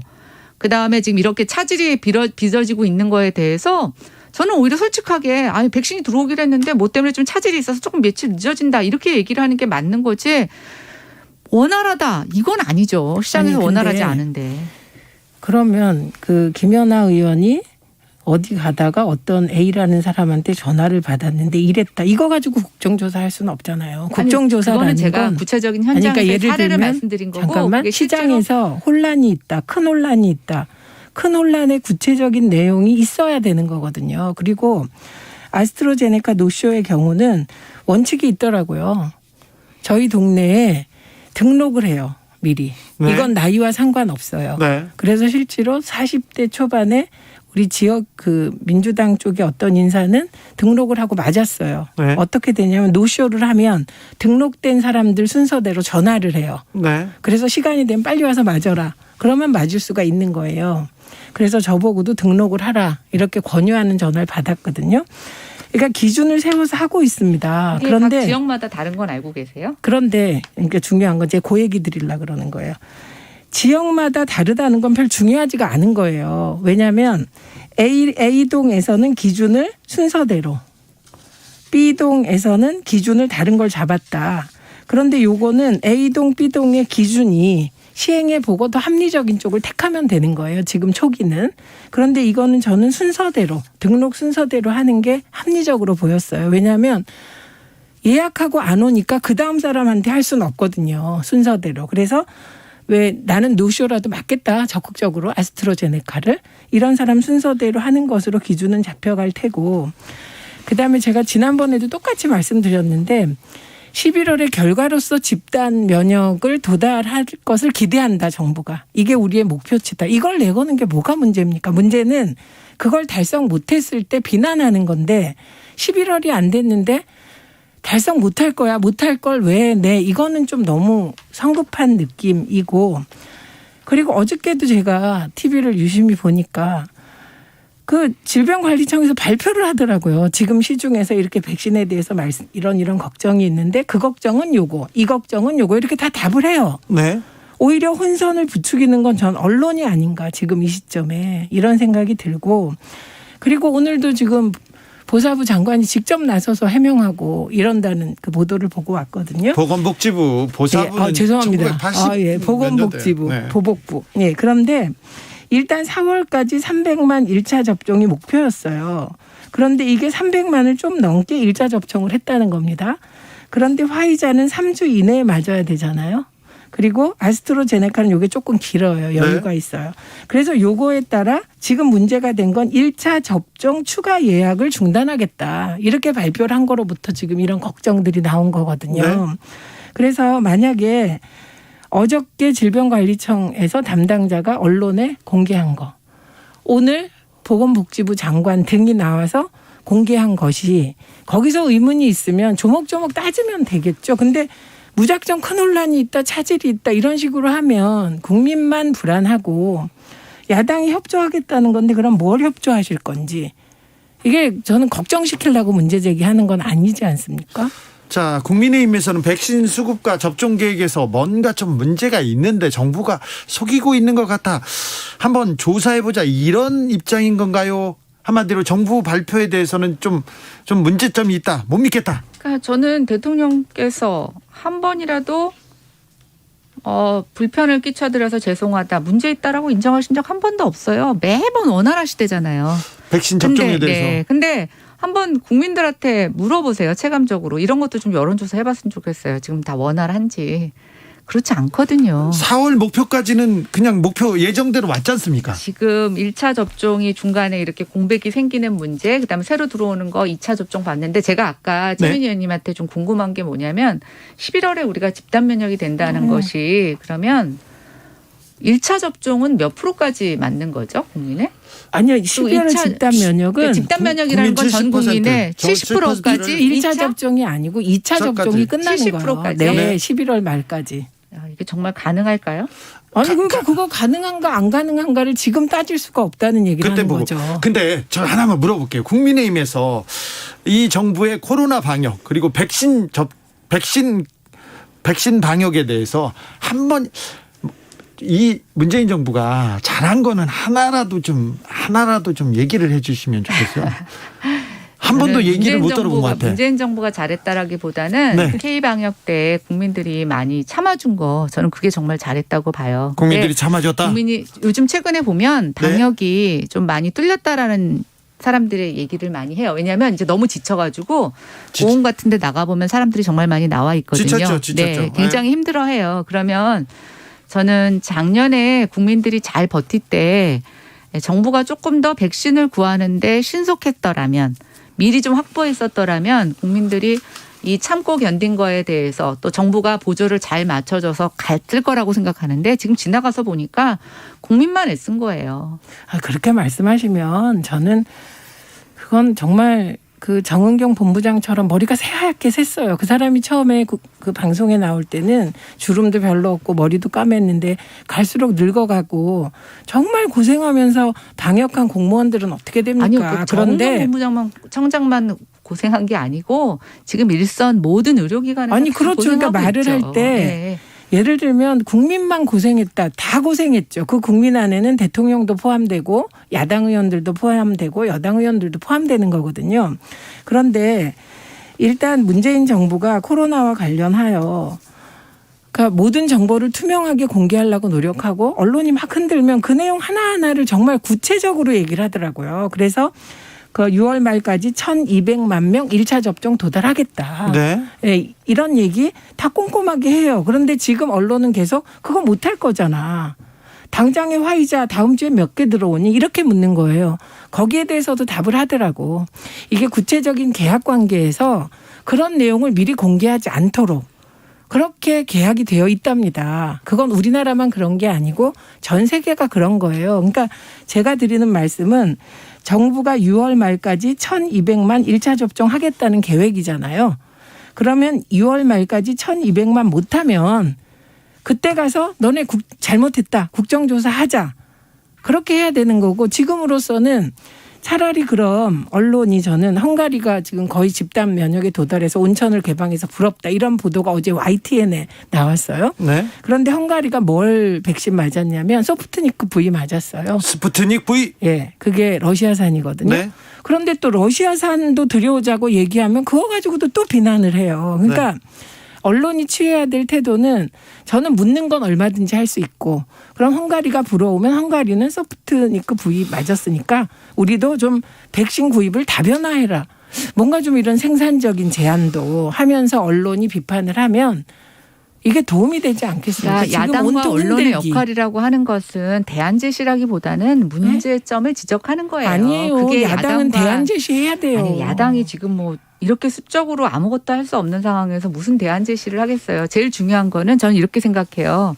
이런 지적이 불편하시면 아까 최 전 의원님 얘기하신 것처럼 그럼 우리가 백신을 좀 다변화할까요? 라고 오히려 국민에게 제안을 해서 의견을 물어봐 주세요. 그것도 했죠. 대통령께서 소프트니크 V도 검토해봐라 안전성을 이렇게 해서 노력을 하고 있는데 계속 백신 안 들어오다 백신 문제 있다. 최일구 의원님께서 국민들은 마스크 대란에서 학습을 했잖아요. 학습했기 때문에 걱정되는 것입니다. 얘기했습니다. 3447님께서는 했더라면 그 라면도 끓여서 먹으려면 기다려야 하잖아요. 얘기하고 있습니다. 8655님께서는 단순히 밥 먹는 거 거절하신 거라고요. 영업 필독서에 이런 내용이 있습니다. 관계없이 목표 달성은 없다. 이해 전달은 없다. 이렇게 얘기하는데요. 청취자 여러분께서 잘 판단하리라고 보겠습니다. 백신 얘기가 나오면 이렇게 조금 목소리가 다른 목소리를 내서요. 이번에는 국회로 넘어가 보겠습니다. 공직자 이해충돌 방지법 드디어 국회 통과했습니다. 법안 발의된 지 8년 만인데 어떤 의미를 갖습니까? 최민희 의원님. 최소한 앞으로 LH 사태 같은 것은 나오기 힘들다. 네, 앞으로는 그런 사건 나오면 안 되죠. 지금 8년 전이라고 하시니까 제가 뜨끔한데 그때가 19대 국회예요. 네. 네, 그 19대 국회에서 이해충돌 방지법이 김영란법과 같이 논의가 됐는데 네. 김영란법 안에 들어가는 것까지 부결된 이유가 이게 뭐 본회의에는 올라오지도 않았고 상임위에서 부결됐는데 그 이유가 국회의원들의 민원 처리가 이해충돌로 걸릴 소지가 있다. 네. 이 이유 딱 하나였거든요. 네. 그 당시에. 그래서 그때 이해충돌 방지까지 같이 통과시키자는 입장을 얘기하면 강경파로 몰렸던 때가 있습니다. 그래요? 예, 그런데 8년 후에 그때 안 해놓은 게 오늘 대한민국에 이렇게 안 좋은 결과를 낳았다는 거라서 저는 국회의원들이 법을 만들 때 참 이렇게 계속 국회의원들만 만들어야 되나 이 부분에 대해서는 아주 우려가 큽니다. 그래서 좀 실효성 있는 국민 참여 이런 과정이 필요하지 않을까 합니다. 그때 만약에 국민들이 참여하셨다면 그래 민원이니까 그건 좀 별개로 두더라도 이해충돌 방지법은 통과시켜야 한다. 그 내용은 이런 네. 압박이 있었을 것 같아요. 국민들을 대표하라고 지금 국회의원들을 뽑았는데 국회의원들이 국민들의 마음을 잘 못 읽고 있었네요. 예, 저는 뭐 늦었지만 어쨌든 LH 사태가 이 법의 통과를 촉진시키게 되는 계기가 된 것에 대해서는 굉장히 뭐 의미 있다고 보고 있고요. 그런데 이제 이 법 지금 시행이 한 1년 정도 걸리더라고요. 네. 예, 그러면은 지금 LH 사태 때문에 적발된 사람들 어떻게 되는지 좀 궁금하다는 생각이 들고요. 네. 두 번째는 이제 주로 이게 뭐 이렇게 하면은 처벌하고 하는 조항이잖아요. 네. 근데 저는 이제 공직사회는 처벌이 없어도 사실 이런 일들을 알아서 하지 않는 그 중요한 규범이 더 중요하다고 생각합니다. 그렇죠. 예, 그래야죠. 근데 우리가 왜 이런 규범이 무너졌을까라는 것에 대한 반성, 네. 또 법 외에 그런 규범을 세워나가는 것들을 어떻게 해야 될지라는 것을 같이 고민해야지 네. 이렇게 법만 만들어놨다고 또 뭐 다 된 것처럼 하는 것은 좀 아니라고 생각이 돼서 이제부터다. 그래서 이제 저는 이제 LH 사태에 대한 조금 수사와 수사 결과 네. 또 지금 LH 뭐 해체 수준의 재구조 이런 얘기가 계속 언급이 되고 있는데 이제 아직 구체적인 안은 나오고 있지 않아요. 근데 네. 세간에서는 어떻게들 얘기하냐면 암 환자를 수술하려고 이렇게 배를 갈랐는데 너무나 암이 많이 퍼져 있어서 도로 덮는 거 아니냐 뭐 이런 수준의 사실은 용두사미가 되는 게 아니냐라는 우려가 있어서 좀 그 부분까지 지켜보도록 하겠습니다. 행복청장에 대해서 전직 행복청장에 대해서 구속영장 청구하고 계속해서 수사는 앞으로 가는 것 같은데 아무튼 LH의 그 투기 의혹은 이번에 제대로 좀 뿌리 뽑아야 될 텐데요. 이번에는 조금 걱정을 덜 하셔도 되는 게 이제 LH 공사에 불법 투기한 공직자들의 재산, 네. 불법 이득. 그러니까 법으로 통제하려는 게 소급 입법이라고 막혔잖아요. 예. 그러니까 그 소급 입법은 막혔지만 법원에서 그 몰수 보존 신청을 받아들였기 때문에 네. 이게 신도시를 하는 과정에서 그 투기 이익을 정확하게 환수할 수 있다면 그 부분만은 국민들의 걱정을 덜 수 있을 것 같습니다. 네. 그래서 길은 사실은 그런 생각이 좀 들지 않아요? 이번에 전 보면서 법원이 되게 보수적인데 이 부분에 대해서 아주 전향적인 결정 내린 거 보고 뜻만 있으면 길은 있다. 네. 국민들이 또 관심을 가지면요. 판사님들도 네. 국민의 뜻에 따라서 이렇게 좀 판결을 해 주시는 것 같아요. 제 생각이었습니다. 정치적 원의 시점 최민희 전 의원님 그리고 김연아 국민의힘 비상대책위원과 함께했습니다. 오늘 말씀 감사합니다. 네, 고맙습니다. 감사합니다. 정치 피로, 사건 사고로 인한 피로, 고달픈 일상에서 오는 피로. 오늘 시사하셨습니까? 경험해보세요. 들은 날과 안 들은 날의 차이. 여러분의 피로를 날려줄 저녁 한 끼 시사 추진우 라이브.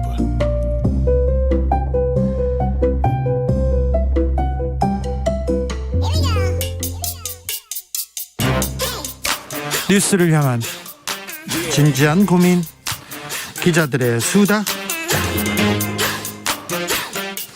라이브 기자실을 찾은 오늘의 기자는 은지옥이요. 시사인 김은지입니다. 오늘 준비한 첫 번째 뉴스부터 가볼까요? 네, 삼성 장충기 문자 기억하시죠? 아유, 기억하시죠? 네, 주진우 기자가 처음 보도했던 사안이기도 네, 한데요. 네. 최근 들어 언론이 이재용 삼성전자 부회장 사면 보도를 많이 한다. 이런 사실은 주진우 라이브에서도 계속해서 전해드렸습니다. 예.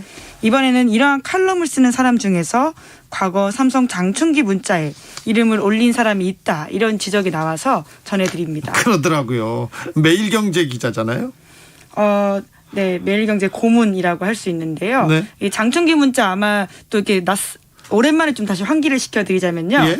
장충기 전 삼성 미래전략실 차장이라고는 하는데요. 실제로 네. 사장직급입니다. 네. 이 사람의 휴대전화 문자 메시지에서 삼성과 박근혜 정부 그리고 나아가서는 언론이 어떤 관계 맺고 있는지 적나라하게 정말 나와 있는데요. 네. 그 당시 기사 한번 다시 찾아보시면 기억이 좀 나실 겁니다. 장 전 차장의 역할이 뭐였어요 그때? 그러니까 정보, 대관 업무 이런 것들을 하는 건데요. 그러니까 정부를 상대로 정보를 빼오고 네. 또 어떤 그 내용들을 로비를 하기도 하고 했던 거죠. 한 고법 부장이 부장 판사님께서 자기가 대법관 되고 싶다고 장충기 사장한테 문자를 보냅니다. 그리고 언론사에서 승진하고 싶다. 그리고 언론사에서 내 자식 취업하게 해달라. 어디로 보내달라고 인사청탁을 누구한테 하냐면 삼성의 사장한테 했습니다. 언론사에서 자기 승진하고 싶다는 얘기를 장충기 사장한테 했다니까요. 네, 언론사뿐만이 아니라 입법부, 사법부, 행정부 정말 놀랍게 그 내용들이 정말 많았는데요. 네. 사실 다 공개 못한 내용들이 있죠. 잘 네. 아시겠지만요. 시사인 그 기사를 찾아보면 됩니다.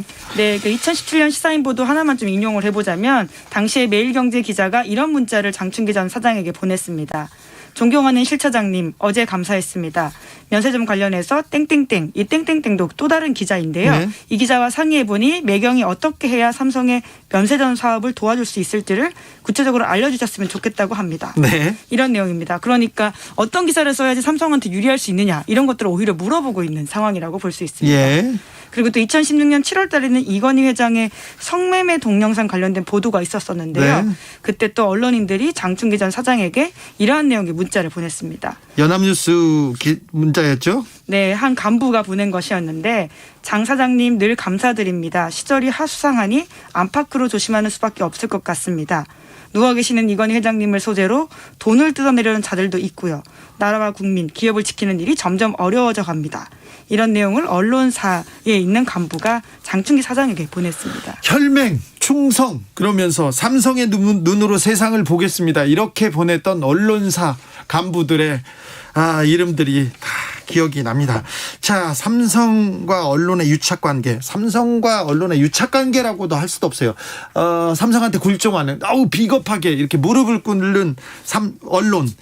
어제 오늘 일이 아닙니다. 네, 이제 그러다 보니까 최근의 보도들도 사실 좀 순수하게 보이지 않는 측면들이 큽니다.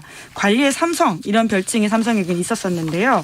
이런 장충기 문자로 구설에 오른 언론인이 이재용 부회장 사면과 관련된 칼럼을 썼다면 그 칼럼을 어떻게 봐야 하냐 이런 지적을 미디어오늘이 했는데요. 예. 미디어오늘 보도에 따르면 김세영 매일경제 고문이 지난 4월 27일 문재인 대통령 이재용 특별 사면할까 이런 제목으로 칼럼을 썼습니다. 네. 지난 4월 21일에 문 대통령이 오세훈 서울시장, 박형준 서울시장, 부산시장 만났을 때 이명박 박근혜 전직 두 대통령 사면 이야기 나왔다라는 사실을 언급하면서 이와 함께 이재용 부회장을 풀어줘야 한다라는 취지의 주장을 했습니다. 8.15 때 풀어줘야 된다고 막 열심히 썼더라고요. 네, 시점까지도 명시했는데요. 그 근거가 뭐냐면 박근혜 전 대통령을 풀어준다면 같은 혐의로 지금 감옥에 가 있는 이재용 부회장도 동반 사면에 충분한 논거가 될 것이다. 이런 식의 이야기를 하고 있는 겁니다. 논리를 자기가 만들었더라고. 네, 이제 그런데 이 김고문이 2016년 9월 달에 장충기 전 사장에게 문자를 보낸 적이 있는데요. 네. 3일 전 매경 일면 보도대로 저는 주필 자리에서 논설고문으로 발령 났습니다. 회장께서 몇 년 했냐고 저에게 묻더군요. 생각해보니 33년 1개월이었습니다. 잠신석기부터 인공지능 시대까지 1000년은 한 것 같습니다. 그동안 저에게 과분하게 베풀어 주신 은혜를 늘 생각하겠습니다. 이런 식의 내용인데요. 은혜를 삼성 사장한테 받아요. 김세영 고문께서. 네, 참. 이제 물론 이제 당사자는 미디어오늘에 이렇게 해명하고 있는데요. 이게 두루두루 아는 사람에게 고마웠다고 인사를 하는 거기 때문에 당시에 인사 발령에 나서 표현한 거지 장충기 전 사장에게 뭐 1원 하나 받은 게 없다. 이렇게 밝혔다고 합니다. 언론뿐만 아니에요. 갑자기 스님들이 이재용 부회장 사면론 들고 나와가지고 굉장히 좀 의아해하는 분들이 많았어요. 네, 지난 4월 12일 대한불교조계종 25개 교구 본사 주지들이 대통령 등에게 이재용 부회장 선처 촉구 탄원서를 냈습니다. 한겨레가 그 배경을 이렇게 해석하고 있는데요. 소위 이건희 컬렉션 기증 이슈가 있었는데 조계종에서도 관련 요구가 있었다라고 하는 거죠. 있었죠. 네, 불교 문화재가 많거든요. 네, 그렇죠. 이제 그런 것들이 박물관에 가면 수장고에 들어가 버리는데 불교계 차원에서는 이제 그런 것들이 좀 아쉽다라고 하는 거죠. 그렇기 때문에 좀 종교적인 차원에서 요구해 볼 수도 있다라는 이야기가 나온다라고 한겨레가 보도하고 있는데요. 하지만 오얏나무 아래서 가끔 매는 식으로 보인다는 거죠. 그 두 개를 연관시켜서 사면 이야기하는 게 아니냐 이렇게 순수하게 안 보인다라는 비판이 있습니다. 예전에 제가 불교 문화재를 절에 있는 불교 문화재 사리탑에서 사리를 훔쳐갔어요. 누가 훔쳐갔는지 몰라요. 도굴이죠. 그런데 나중에 보니까 리움, 삼성의 박물관, 미술관에 그 리움에서 불교 문화재를 전시하면서 현등사 사리탑에 있는 사리라고 이렇게 전시를 하고 있어요. 그래서 현등사 스님들이나 그 스님들이 우리 거다. 우리 거 부처님의 몸이다. 얼른 내놔라 이렇게 해서요. 얘기를 했는데 소송에서 스님들이 졌어요. 작물인데도 졌어요. 작물 취득인데도 불구하고 네. 그런가요? 예, 부장판사님 바로 옷을 벗으셨고요. 스님들도 소송을 하다가 막 도망가더라고요. 나중에 보니까 뭐 큰 거를 하나 이렇게 뭘 받으신 것 같더라고요. 최근에 언론에 돈 넘는 보도가 좀 눈살을 찌푸리게 합니다. 그래서 삼성에서도 걱정할 정도예요. 사실은 삼성에서 그래서 자제 요청을 했어요. 너무 부끄러운 보도들 이거 국민들한테 역효과 난다고 이렇게 했대요. 사실 감옥에 가 있는 이재용 부회장도 이렇게 언론을 볼 거 아니에요. 거기서 걱정했다고 합니다. 매우 걱정했다고 합니다. 너무 과하기 때문에 오히려 네. 여론이 안 좋아진다라는 거죠. 안 좋아진다고 자제 요청을 삼성에서 하고 다녔다고 합니다. 이게 언론의 지금 현 주소예요. 너무 심하게 칭송하고 너무 심하게 칭찬을 하니까 삼성도 부담스럽다고 합니다. 기자님들, 아유 참 1928님께서 참 나온 알고 있었지만 지금 또 듣고 있으려니 기가 찹니다. 기가 차요. 장충기 문자를 보면 한국 현대사가 이렇게 흘러가는구나 이렇게 볼 수 있습니다. 7925님께서 주 기자님 언론의 빈센조 카사노였군요. 이게 빈센조 카사노바 그쪽 아닌데 빈센조 드라마인가요? 네, 송중기 배우가 주인공인 드라마입니다. 네, 저는 잘 모르겠어요. 송중기 배우는 제가 좋아합니다. 아주 훌륭한 청년입니다. 아스트라제네카 백신과에 대해서 지금 논란 그리고 불안 그런 기사가 너무 많이 나와요. 네, 이제 그래서 하나 제가 뉴스를 좀 더 준비했는데요. 네. 한번 맞춰보시겠어요? 아스트라제네카 백신과 피임약 중에서 어느 쪽이 더 위험하다고 생각하십니까? 저한테 이런 거 묻지 말고 부끄럽잖아요. 아유, 뭐 피임약이 뭐 약인데요. 네, 근데 아무래도 수십 년간 수백 년은 아니어도 수십 년간 쓰였으니까 피임약이 안전할 것 같은데요. 네, 이제 좀 더 익숙하기 때문에 그렇게 생각이 들잖아요. 네. 하지만 이제 위험의 기준을 무엇으로 하느냐에 따라서 다르겠지만 네. 현재 아스트라제네카 백신에 대한 우려가 주로 혈전 부분에 있지 않습니까? 그렇죠. 아스트라제네카 혈전 위험 이렇게 기사를 쏟아냈지 않습니까? 네, 그래서 이번 주 시사인에서 관련된 통계표 하나를 만들어서 체크를 좀 해봤습니다. 했더니 네, 그러니까 유럽의약품청에 따르면 아스트라제네카 백신 접종 후에 희귀 혈전 발생률이 100만 건당 6.5건이라고 합니다. 100만 건당 6.5건이요. 네, 이제 그러니까 사실 많지 않다고 볼 수 있는 건데요. 그렇죠. 이제 그런데 미국 식품의약국에 따르면 피임약을 복용한 여성의 혈전 발생률이 100만 건당 300건에서 900건 사이라고 합니다. 100배 넘네, 100배. 어찌 네, 보면 그러니까 훨씬 더 많다라고 볼 수 있고요. 네. 사실 저는 그 이후에 더 놀랐는데 예? 임산부의 경우로 가면 그게 더 올라갑니다. 네. 100만 건당 500에서 2000건 가까이 된다고 하고요. 예? 그리고 아스피린을 우리가 또 몸이 안 좋을 때 먹지 않습니까? 아스피린의 혈전 이거와 연관성 그것도 좀 심각하다면서요. 어느 정도예요? 네, 100만 명당 10만 건이라고 할 수 있습니다. 10만 건이요? 네. 이제 물론 이것도 사실은 그렇게 많다고는 볼 수 없습니다. 100만 명당이니까요. 네. 이제 그럼에도 불구하고 우리가 아스트라제네카에 대한 위험 보도를 훨씬 많이 보고 그것이 어떻게 느끼기에는 더 위험하다라고 느끼지 않습니까? 제목에다 쓰잖아요. 아스트라제네카는 혈전하고 문제가 있다고 계속 했지 않습니까? 불안하다고. 네, 뭐 이제 당연히 일반인으로서는 또 그런 보도를 보면 불안을 느낄 수는 있는데요. 네. 하지만 아스트라제네카가 위험하다 안 위험하다 이런 게 아니라 우리가 그러한 이상 반응이 있을 때 아스피린을 안 먹지 않지 않습니까? 예, 먹죠. 그렇기 때문에 이제 그런 것과 비교해서 이 상황을 좀 지켜봐야 된다라고 하는 게 핵심이라고 볼 수 네, 있습니다. 비교하니까 확 들어오네요. 확 이해가 됩니다. 혈전 그렇게 걱정 안 해도 되는 거군요. 네, 물론 이제 또 그 100만 건 중에 한 건이라고 하더라도 그 한 건이 나에게 발생한다고 하면 굉장히 이제 무서울 수는 당연히 있습니다. 이제 그럼에도 불구하고 우리가 과학이 이제까지 성취해 놓은 결과들을 좀 신뢰하고 따라가야 된다라고 하는 게 핵심이라고 할 수 있는 건데요. 그런데 혈전 얘기는 조금 들어가고요. 그냥 아스트라제네카 불안하다. 맞고 뭐 쓰러졌다. 맞고 부작용이 있다. 이런 기사는 계속 나와요. 네, 이제 그런 케이스들이 자꾸 보이기 때문에 또 이제 불안해 보일 수밖에 없긴 한데요. 아까 말씀드렸던 것처럼 지금까지 이제 우리가 케이스가 적다 보니까 통계적으로 판단할 수 없는 상황이 분명히 있긴 합니다. 그럼에도 불구하고 이 팬데믹 시대에는 과학을 믿어야 된다. 이런 것들 좀 다시금 강조드리고요. 케이스가 이제 적지도 않아요. 우리나라에서도 지금 많이 맞았고요. 영국은 아스트라제네카 백신을 맞고 지금 마스크를 벗고 막 파티를 했다. 콘서트에 갔다. 이렇게 하면서 찬양하고 있잖아요. 근데 영국이 백신을 맞고 지금 마스크를 벗었다는 보도는 나오는데 영국에서 아스트라제네카 백신을 맞았다, 주로 맞았다 이 얘기는 안 해요. 헝가리에서 마스크를 벗고 온천을 열기 시작했다 얘기하는데 거기에서는 러시아 스푸트닉 V를 맞았다 이런 얘기는 또 잘 안 합니다, 언론이.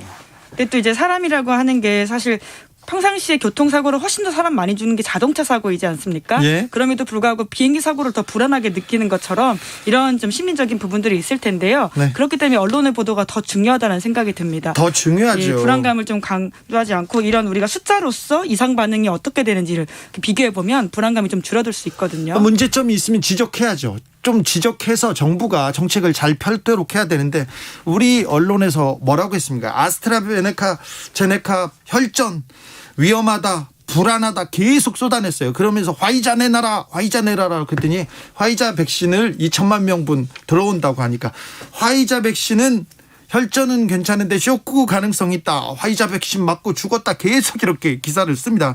그래놓고 조금 있다가 화이자 백신도 충분한 것 같으니까 이제 속도 늦다고 하다가 속도 목표를 맞췄다고 하니까 앞으로 또 수급이 원활해지지 않을 가능성이 있다고 하다가요. 조금 있다가는 또 뭐라고 하냐면 왜 백신 원하는 백신 못 맞냐. 여기가 공산주의냐 이렇게 계속 얘기합니다. 집단 면역 못할 거다 이렇게 얘기하는데 참 언론이 이 백신을 바라보는 태도, 이 코로나를 보도하는 태도를 보면 조금 이게 대안을 얘기하는 건지 비판을 하는 건지 아니면 잘 안 되게 이렇게 하고 있는 건지 조금 생각해 볼 만한 한 과제 아닌가 생각합니다. 이제 그런 차원에서 이번 주 시사인 보도가 굉장히 좀 전 눈에 띈다고 생각하는데요. 그 인터뷰와 표를 반드시 좀 봐주시면 좋을 것 같습니다. 김은지 기자 시사인 광고 너무한다. 이제 이 정도는 해야죠. 네, 그만해. 이제. 김연희 기자가 썼습니다. 네, 이제 알겠어요. 네. 자, 마지막으로 만나볼 뉴스는요.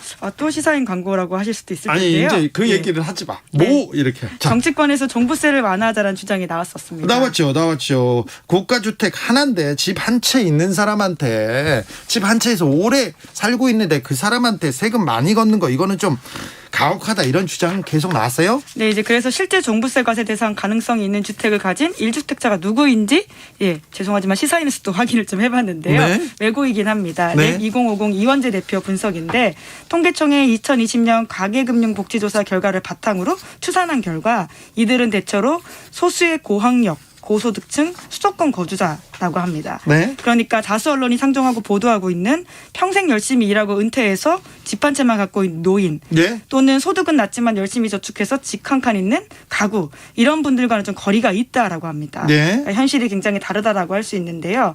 그런 종부세 추산 결과들을 보면 대부분 똘똘한 한 채를 가지고 있는 사람이라고 하고요. 예. 종부세 부과 대상 똘똘한 한 채 소유 가구는 전체 가구 중 1.8% 정도 된다고 하고요. 1.8%밖에 안 돼요? 네, 그 종부세 부과 대상자 20% 넘을 거다 이런 일부 주장과는 거리가 멀다고 볼 수 있습니다. 네, 그러네요. 또 다른 특징도 있나요? 네, 종부세 대상 1주택자들은 또 부동산 내에 금융자산이 많다라는 특징이 있는데요. 네. 이들이 보유한 평균 금융자산만 3억 5천만 원이 넘습니다. 뭐 저축이나 뭐 주식이나 뭐 이런 금융 자산이라고 할 수 네. 있죠. 그러니까 전체 가구를 보면요.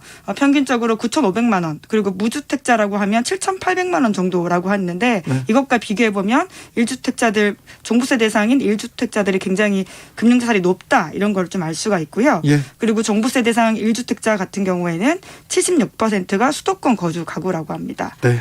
그러니까 이 종부세를 포함해서 부동산 보유세 완화하는 정책은 수도권 집중 현상을 심화시킬 수 있다 이렇게 볼 수 있고요. 네. 그리고 경상소득 그러니까 정기적인 소득이 있는 사람들이 1억 원 이상인 게 46% 절반 정도 된다라고 합니다. 그렇게 많아요? 네, 그러니까 이제 1주택 종부세 대상자들이 우리가 이제 보통 언론에서 그리고 있는 은퇴한 어르신 네. 이런 것과 조금 소득이 다르다고 하나도 볼수 없는 있는 그런 건데요. 분하고는 전혀 관계가 없네요. 좀 관계가 멉니다. 그런데 종부세 완화하면 똘똘한 집 한 채 가진 사람들한테 이득이 됩니까? 근데 이제 꼭 그렇지도 않다라고 하는 게 이번 이 글의 분석인데요. 유경준 국회의원이 종부세 부담이 커진다 이런 주장을 하기 위해서 내놓은 보고서가 있습니다. 네. 이 보고서에 따르더라도 세부담의 상당 부분은 세율 인상이 아니라 주택 가격 상승 때문에 생긴다라고 그렇죠. 하거든요. 그렇죠. 이제 그렇기 때문에 종부세 완화가 가격 상승을 부추겨서 세부담을 오히려 높일 가능성이 있다 이렇게 보면 되고요. 아, 그래요? 네, 그러니까 보니까 10억 원짜리 집에 대해서 종부세를 완화해 주더라도 이 집이 15억 원으로 다시 오르면 세금이 또 더 오른다라고 볼 수 있는 거죠. 핵심은 집값이다라는 거죠. 그렇죠. 집값이 올라서 지금 종부세를 내는 사람들이 많을 거고요. 집값이 올라서 세금이 오른 사람이 많은 거죠. 집값이죠, 핵심은. 그렇죠? 네. 그런데 왜 이런 기사, 이런 시사인 기사는 포털에서 잘 못 보는 거죠? 네, 저희가 더 열심히. 그죠? 조금 이상하죠. 기자들의 수다, 지금까지 시사인 김은지 기자였습니다. 네, 감사합니다. 네. 교통정보센터 다녀오겠습니다. 이승미 씨. 네, 이 시각 교통 상황입니다. 전 시간 사고로 어려웠던 영동고속도로 상황인데요. 인천 방향으로 용인과 신갈 부근의 사고 처리 정리는 다 됐고요. 현재 덕평에서 양지터널 쪽으로 정체가 남아 있습니다. 또 신갈에서 광교터널, 북수원에서 부곡, 군자분기점에서 서창분기점 쪽으로 막히고요. 서양고속도로 서울 방향으로 발안에서 화성휴게소까지 밀립니다. 비봉에서 용담터널 구간과 일찍분기점에서 금천 쪽으로도 속도 내기 어려운 상태고요. 평택 시흥고속도로 시흥 방향으로 조암 부근에서 송산휴게소 쪽으로 14km 구간 정체 계속되고 있고 서울시내 강변북로 일산 방향으로 영동대교와 성수대교 사이 사고 영향으로 밀리고 있습니다. 이후 한남대교부터 다시 막히는데요. 성산대교까지 정체입니다. KBS 교통정보센터였습니다.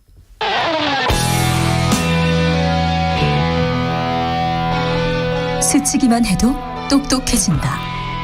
드라이브 스루 시사 주진우 라이브.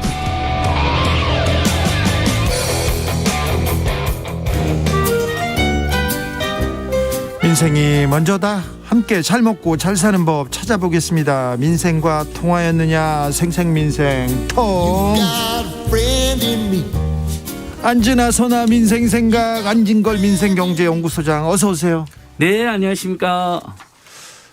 민생을 그렇게 챙기러 다니는데 집안의 민생도 좀 잘 챙기는지. 그래야죠. 네, 예. 그래야죠. 열심히 벌어서 네. 절반은 사회에 기부하고 절반은 집에 갖다 주고 있습니다. 네, 지난주에 예. 생생민생 통해서 안진걸 소장이 단독 보도를 한 2개나 쏟아냈죠.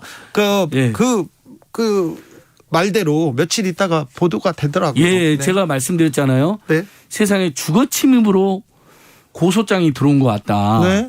근데 그래서 실제 수요일 날 주거 침입 고소 사실이 밝혀졌죠. 예. 택배 기사님들이 집집마다 호소문 붙였다고 예. 주거 침입죄로 고소까지 당하는 이런 일은 있을 수 없다. 야박하네요. 상업 광고 그렇게 붙여도 고소 한 번 안 당했는데 예. 그리고 상업 광고를 해서 고소하면 안 되잖아요. 그분들도 다 먹고 살기 위해서 홍보하는 분들인데. 네.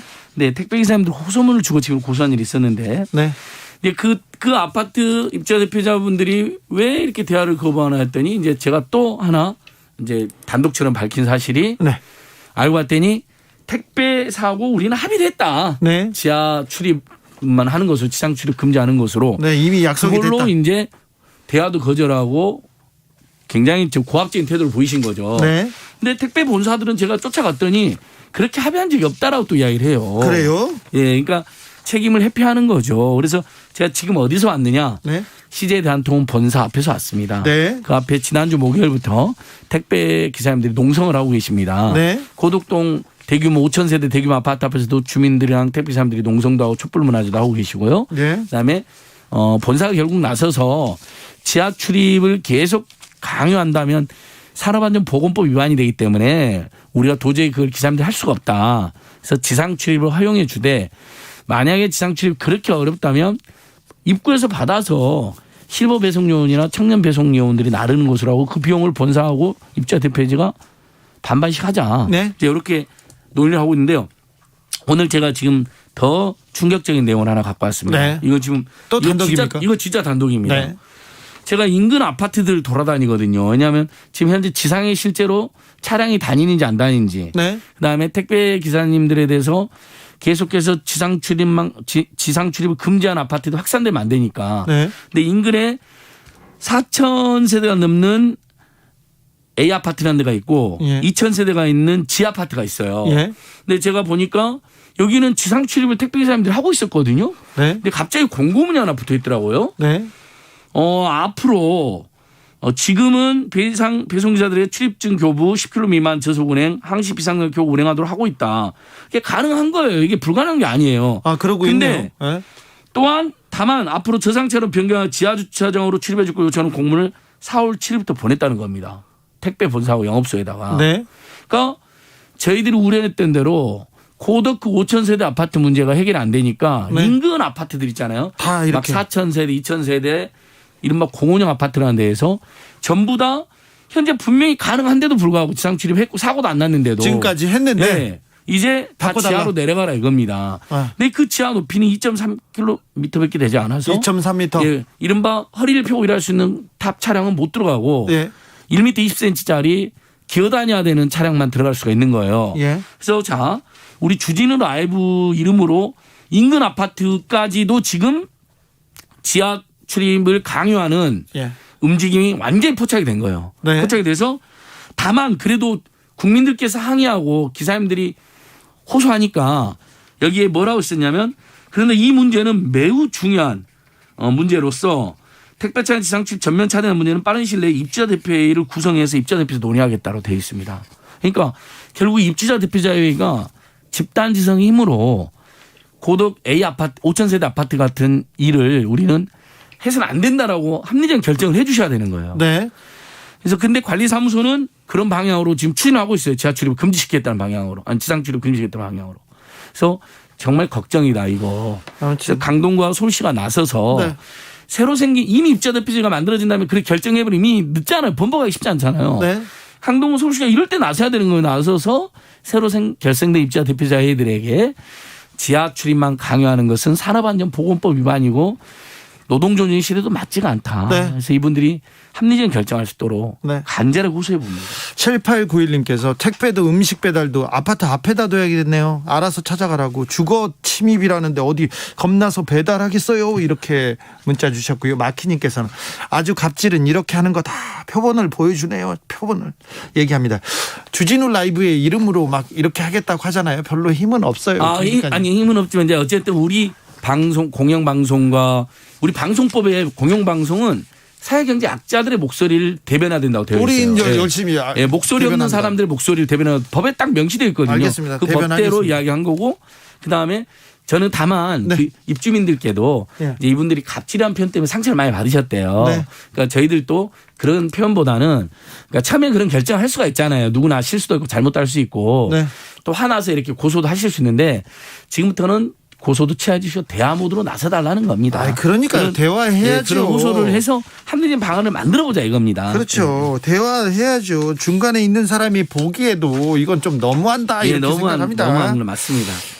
자, 쿠팡이츠가 배달기사들을 상대로 삼진 아웃제를 도입한다고 합니다. 이게 무슨 말이죠? 자, 방금 택배고 이제 쿠팡은 이른바 쿠팡은 배송입니다. 왜냐하면 택배사들은 물건을 대신해서 날라주는 것만 하는 겁니다. 그게 택배고 쿠팡은 자기들이 물건을 직접 판매하면서 전 배송까지 그걸 배달하니까 그걸 배송이라고 하는데요.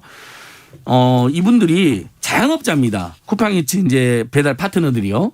네, 건건히 이제 계약의 수수료를 받는데 얼마 전에 수수료를 한 2,500원 정도로 낮춰버렸습니다. 최소 수수료로. 네. 2,500원이면 자 만약에 지금 시급이 8,000원이 넘는데 최저 시급이 1시간에 3건에도 7,500원밖에 안 되죠. 최저 시급도 안 되는 거잖아요.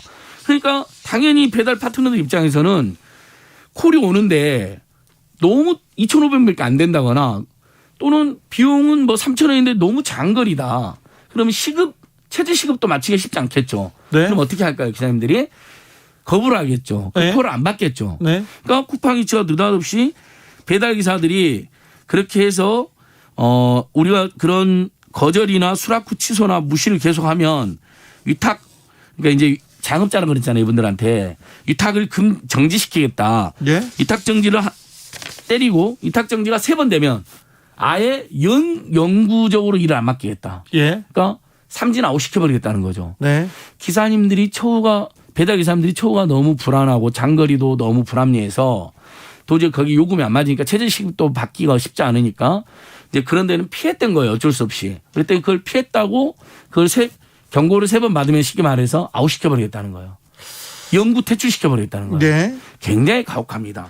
안 그래도 근데 오랜만에 제가 이제 쿠팡 그 심야 배송에서 네. 그 심야에 물류센터에 있는 분들 심야 배송하는 분들 잠 안 자고 체라 배송 10시간 네. 그분들에도 최저 시급만 적용하고 과로당해서 지금 저희들이 문제라고 여러 번 지적했잖아요. 쿠팡이. 네. 근데 거기에 대해서 개선으로 답하는 게 아니라 이제 배달 파트너들까지도 최저 시급도 혹시 못 받을 수도 있어서 거절한 그걸 자구책을 쓰신 분들에게 너희들 계속 그렇게 하면 이제 3번 주의도 한다면 잘라버릴 거야 이렇게 선포를 한 겁니다. 네. 굉장히 폭력적이고 일방적인 게 아닌가 걱정이 많습니다. 이거 여기에서도 이렇게 경고하고 이렇게 징계만 할 게 아니라 아니 멀어서 못 가겠다는데 단가가 안 맞아서 못 가겠다는데 예. 단가에 대해서도 좀 합의를 해야 될 것 같은데 여기도 그러니까요. 대화가 필요합니다. 자, 그러니까 자영업자니까 그렇게 정리할 수 있는 거잖아요. 예. 근데 그렇게 자기들이 강제를 할 거면 노동자를 뽑아라 이겁니다. 네. 그러면 최저임금 이상을 줘야 되는 거거든요. 네. 근데 노동자를 안 뽑고 당신들은 사업자입니다. 개인 사업자입니다. 사장님입니다 해놓고 그래놓고는 정당 그분들이 수지가 안 맞으면 거부할 수 있는 거잖아요. 네. 근데 또 그러면 영구 정지해버리나요? 모순에 빠져 있는 거죠. 쿠팡이 굉장히 미국의 증시에 이렇게 올라가면서 잭팟을 터뜨렸다는데 네, 돈을 많이 세계적인 벌었다는데. 기업이라는데 이러시면 네. 안 됩니다. 언론사 상대로 소송도 너무 많이 하고 있고요. 네. 쿠팡이 거듭날 것을 다시 한번 호소드립니다. 쿠팡 좀 각성해 주십시오. 지금 쿠팡 얘기를 우리가 몇 번째 하고 있는지 그러니까요. 모르겠어요. 돈이 없는 것도 아니지 않습니까? 노동자의 복지를 위해서 조금 더 쓰셔야죠. 이게 너무 좀 야박합니다. 조혜숙님께서 삼진 아웃제는 다른 곳 말고요. 허위 기사 쓰는 언론사 기자들에게 좀 적용해 주세요. 이거 옳습니다. 네. 예. 안진걸 소장이 예. 주장하고 있는 저희들이 부분하고도 계속 주장하고 있고 정말 허위 보도 정말 치명적인 가짜 보도에는 징벌적 손해배상하고 네. 그다음에 부수 조작한 조선일보 저희가 검찰에 고발했는데 수사를 안 합니다. 아니 무슨 조선일보 힘이 그렇게 셉니까 우리나라에서? 저는 놀랍습니다. 네. 부수 수사를 안 조작 해요? 팩트가 확인됐잖아요. 네. 그건 그냥 확인이 된 거예요. 뭐 논란도 아니에요. 네. 두 배로 뻥튀기 했어요. 예. 지금 고발한 지 몇 달 했는데 연락조차 오지 않아요. 그래요? 예. 아예 안 합니까? 예. 주진우 기자님이랑 제가 추가 취재를 해야 될 상황입니다. 네, 추가 취재해야 되겠네요. 삼성가에 가서 지금 수사가 진행되지 않은 게 많아요. 프로포폴도 있고요. 그러니까 삼성가도 그러니까 보니까 삼성과 그다음에 조선일보 이런 데는 무슨 뭐라 그래야 되나 뭐 절대 군주나 되나 봐요. 거의 수사지더라는데 이건 저는 민생경제 차원에서도 용납이 안 됩니다. 네. 우리 국민들의 세금이 광고비로 2배로 집행된 건데 부수가 조작됐으니까. 네. 그런 돈 환원해서 서민 복지에 써야죠. 네. 내일은 어디 가세요? 오늘은 어디 가셨고? 오늘은 지금 아까 택배 노조 농성장 갔다 왔고요. 원래 네. 오전에 삼성생명 안보험 환자들 농성장 또 가야 되는데 저희 가기로 했었잖아요. 예, 다음 주에 이제 주진 기자님 제가 모시고 가려고 그러고요. 그다음에 오늘 아침에는 그 예전에 방송 노동자들 열악한 상황을 이제 고발하고 숨진 네. 이한빛 PD님의 유지로 만들어진 한빛 미디어 노동인권센터에 가서 네. 저희가 이제 기부금도 내고 네. 회원가입당 응원하고 왔습니다. 내일은 어디 가세요? 오늘 일만 열심히 하고 있어요. 오늘만 내일은, 살아요? 예, 생각이 안 나요. 일단은 내일은 또 저기 삼성이 1조 원 뭐 사회 한원 통통 기부했다고 예. 이건희 전 회장이. 근데 이거 저희 그동안 참여연대나 제가 민변에서 계속 이런 활동 많이 했잖아요. 네. 당시 2008년도에 비자금 의무 엄청나게 불거져 가지고 물론 4조 5천억이라는 차명재산이 밝혀졌잖아요. 그리고 삼성이 신고한 자진 네. 신고한 게 4조 5천억이 있어서 예. 그때 9조 원의 차명 재산이 그때 드러났죠. 그러니까요. 그래서 그때 처벌 피하기 위해서 1조를 사회 환원하겠다고 그랬거든요. 네. 주식을 1조 원어 주식을. 근데 그걸 13년 동안 이행을 안 한 거예요. 그렇죠. 그럼 언론 보도가 1조 원이나 되는 주식을 사회 환원했다라고 칭찬 일색일 게 아니라 첫 번째 언론 보도는 팩트체크부터 이제서야 약속이하는 삼성. 그리고 당시 주식 가치가 1조 원이면 지금은 10조 원쯤 된다는 게 지금 경제시장 전문가들의 분석이거든요. 네. 그러면 구조를 환원을 안 한 겁니다. 네. 그런 지적은 해줘야죠. 그 기부 자체는 칭찬해줘야 되지만 알겠습니다. 왜 이렇게 우리 언론들이 네. 특정 재벌이나 특정 그 수구 보수 거대 언론 앞에는 보도를 제대로 안 하는 원래 그렇죠. 그랬지 않습니까? 저는 그러니까 공영방송 힘이 매우 중요하다. 공영방송 우리는 해야 될 소리를 하고 있잖아요. 지금. 저는 열심히 하고 있습니다. 예. KBS 주진우 라이브에서 열심히 하고 있어요. 그러니까 네. 제가 그래서 저도 답답해서 이 이야기도 준비했고요. 네, 알겠습니다. 마지막으로 이제 진짜 가세요. 짧게 IMF에서 이제 가라니까요. 이번에 G20 중에 한국이 작년에 코로나 대응과 경제 등 제일 잘했다. 네. 이거 발표했어요. 알겠어요. 우리 국민 이건 팩트니까. 네. 예. 알겠어요. 밝혀드리고 가겠습니다. 이제 가세요. 가겠습니다. 생생민생통 안진걸 소장 오늘도 감사했습니다. 안녕히 계십시오. 고맙습니다. 오늘도 수고하고 지친 자들이여 여기로 오라. 이곳은 주기자의 시사 맛집 주토피아 주진우 라이브.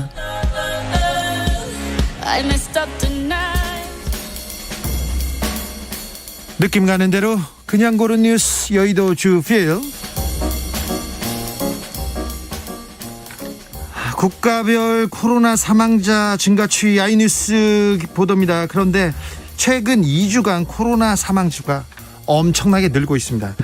인도에서는요 168% 늘었고요. 일본은 96% 늘었습니다. 사망자가요. 그러니까 지금 5월에 봄놀이 가야 된다, 가족 모임 해야 된다, 그럴 때가 아닙니다. 일본은 2주 동안 사망자가 120% 늘었다니까요. 우리는 상황이 일본보다는 좋습니다. 잘 방역하고 있습니다만 그래도 5월 달에는 더 조심해야 됩니다. 라떼는 1분마다 보고했어. 90년대생 괴롭히는 꼰대 갑질 여전. 한국일보 기사인데요. 90년대생 직장인들은 계속해서 아직도 이렇게 꼰대들이 지금 갑질하고 있다 이렇게 생각합니다. 저희 상사는요 상명하복을 가장 중요하게 생각합니다. 회식 때마다 술을 먹었는지 안 먹었는지 지켜보고요 억지로 먹게 합니다. 그런 사람 꼭 있어요. 너 몇 잔 먹었지? 7잔 먹었지? 왜 안 먹어? 왜 안 마셔? 하는 사람이 있습니다. 그리고요 친구와 저녁 약속 취소하지 않는다는 이유로 회사가 중요해, 친구가 중요해 이렇게 얘기하는 사람이 있다고 합니다. 그러면서 문제 제기하면 개념 없는 90년대생 문제 있다 이렇게 얘기한답니다. 자, 후배가 원하지 않는 회식, 저녁 식사, 이런 사람들은 이런 건 피해야 됩니다. 같이 저녁 먹자는 얘기, 이것도 갑질로 받아들여진다는 거 이거 명심하고요. 이해가 안 되시죠? 부장님, 상무님 이해가 안 되시면 그냥 외우세요. 그냥 외우고 하지 마세요. 오늘은 평생 한 주인만 따르는 토정견 진돗개의 날이랍니다. 진돗개의 날도 있어요. 천연기념물 53호 진돗개의 날인데요. 잘생겼죠. 진돗개는 새하얀 털, 쭉 곱게 뻗은 앞다리, 자세히 들여다보면 잘생겼다는 말이 절로 나온답니다. 충성심, 점잖은 성격이고요. 영리하고 소통하기 좋아한답니다. 진돗개가. 한 번 주인을 결정하면 그 주인을 평생 따른다고 합니다. 진돗개가. 시간이 흘러도 주인을 잃지 않기 때문에 인명구조견, 경찰견 이런 여러 사람을 돕는 사역견으로는 활동 못한다는 단점도 있습니다. 그런데요, 이거 제가 아는 진돌이는 옆 동네에 있는 잡종견이 좋아가지고 집 나갔는데 그 진돌이는 주인을 저버리고 절로 갔는데 얘기합니다. 진돗개 피부는 크게 5가지인데 가장 흔하게 볼 수 있는 거는 백색이고요. 노란색 황구도 있고요. 의외로 회색인 제구가 있답니다. 그리고 검은색 흑구도 있대요. 호랑이 같은 패턴의 호구도 있대요. 진돗개 호구도. 호호. 진돗개 호구가 있네요. 몰랐어요. 호구도 있어요. 호구도. 네. 백구가 제일 많죠. 네. 김민기의 백구 들으면서 저는 여기서 인사드리겠습니다. 진돌이는 옆 동네로 집 나갔는데 바람나서 참. 네. 저는 내일 오후 5시 5분에 돌아오겠습니다. 지금까지 주진우였습니다. 내일 특별하고 작은 이벤트가 있다는 거 잊지 마시고요. 내일 뵙겠습니다.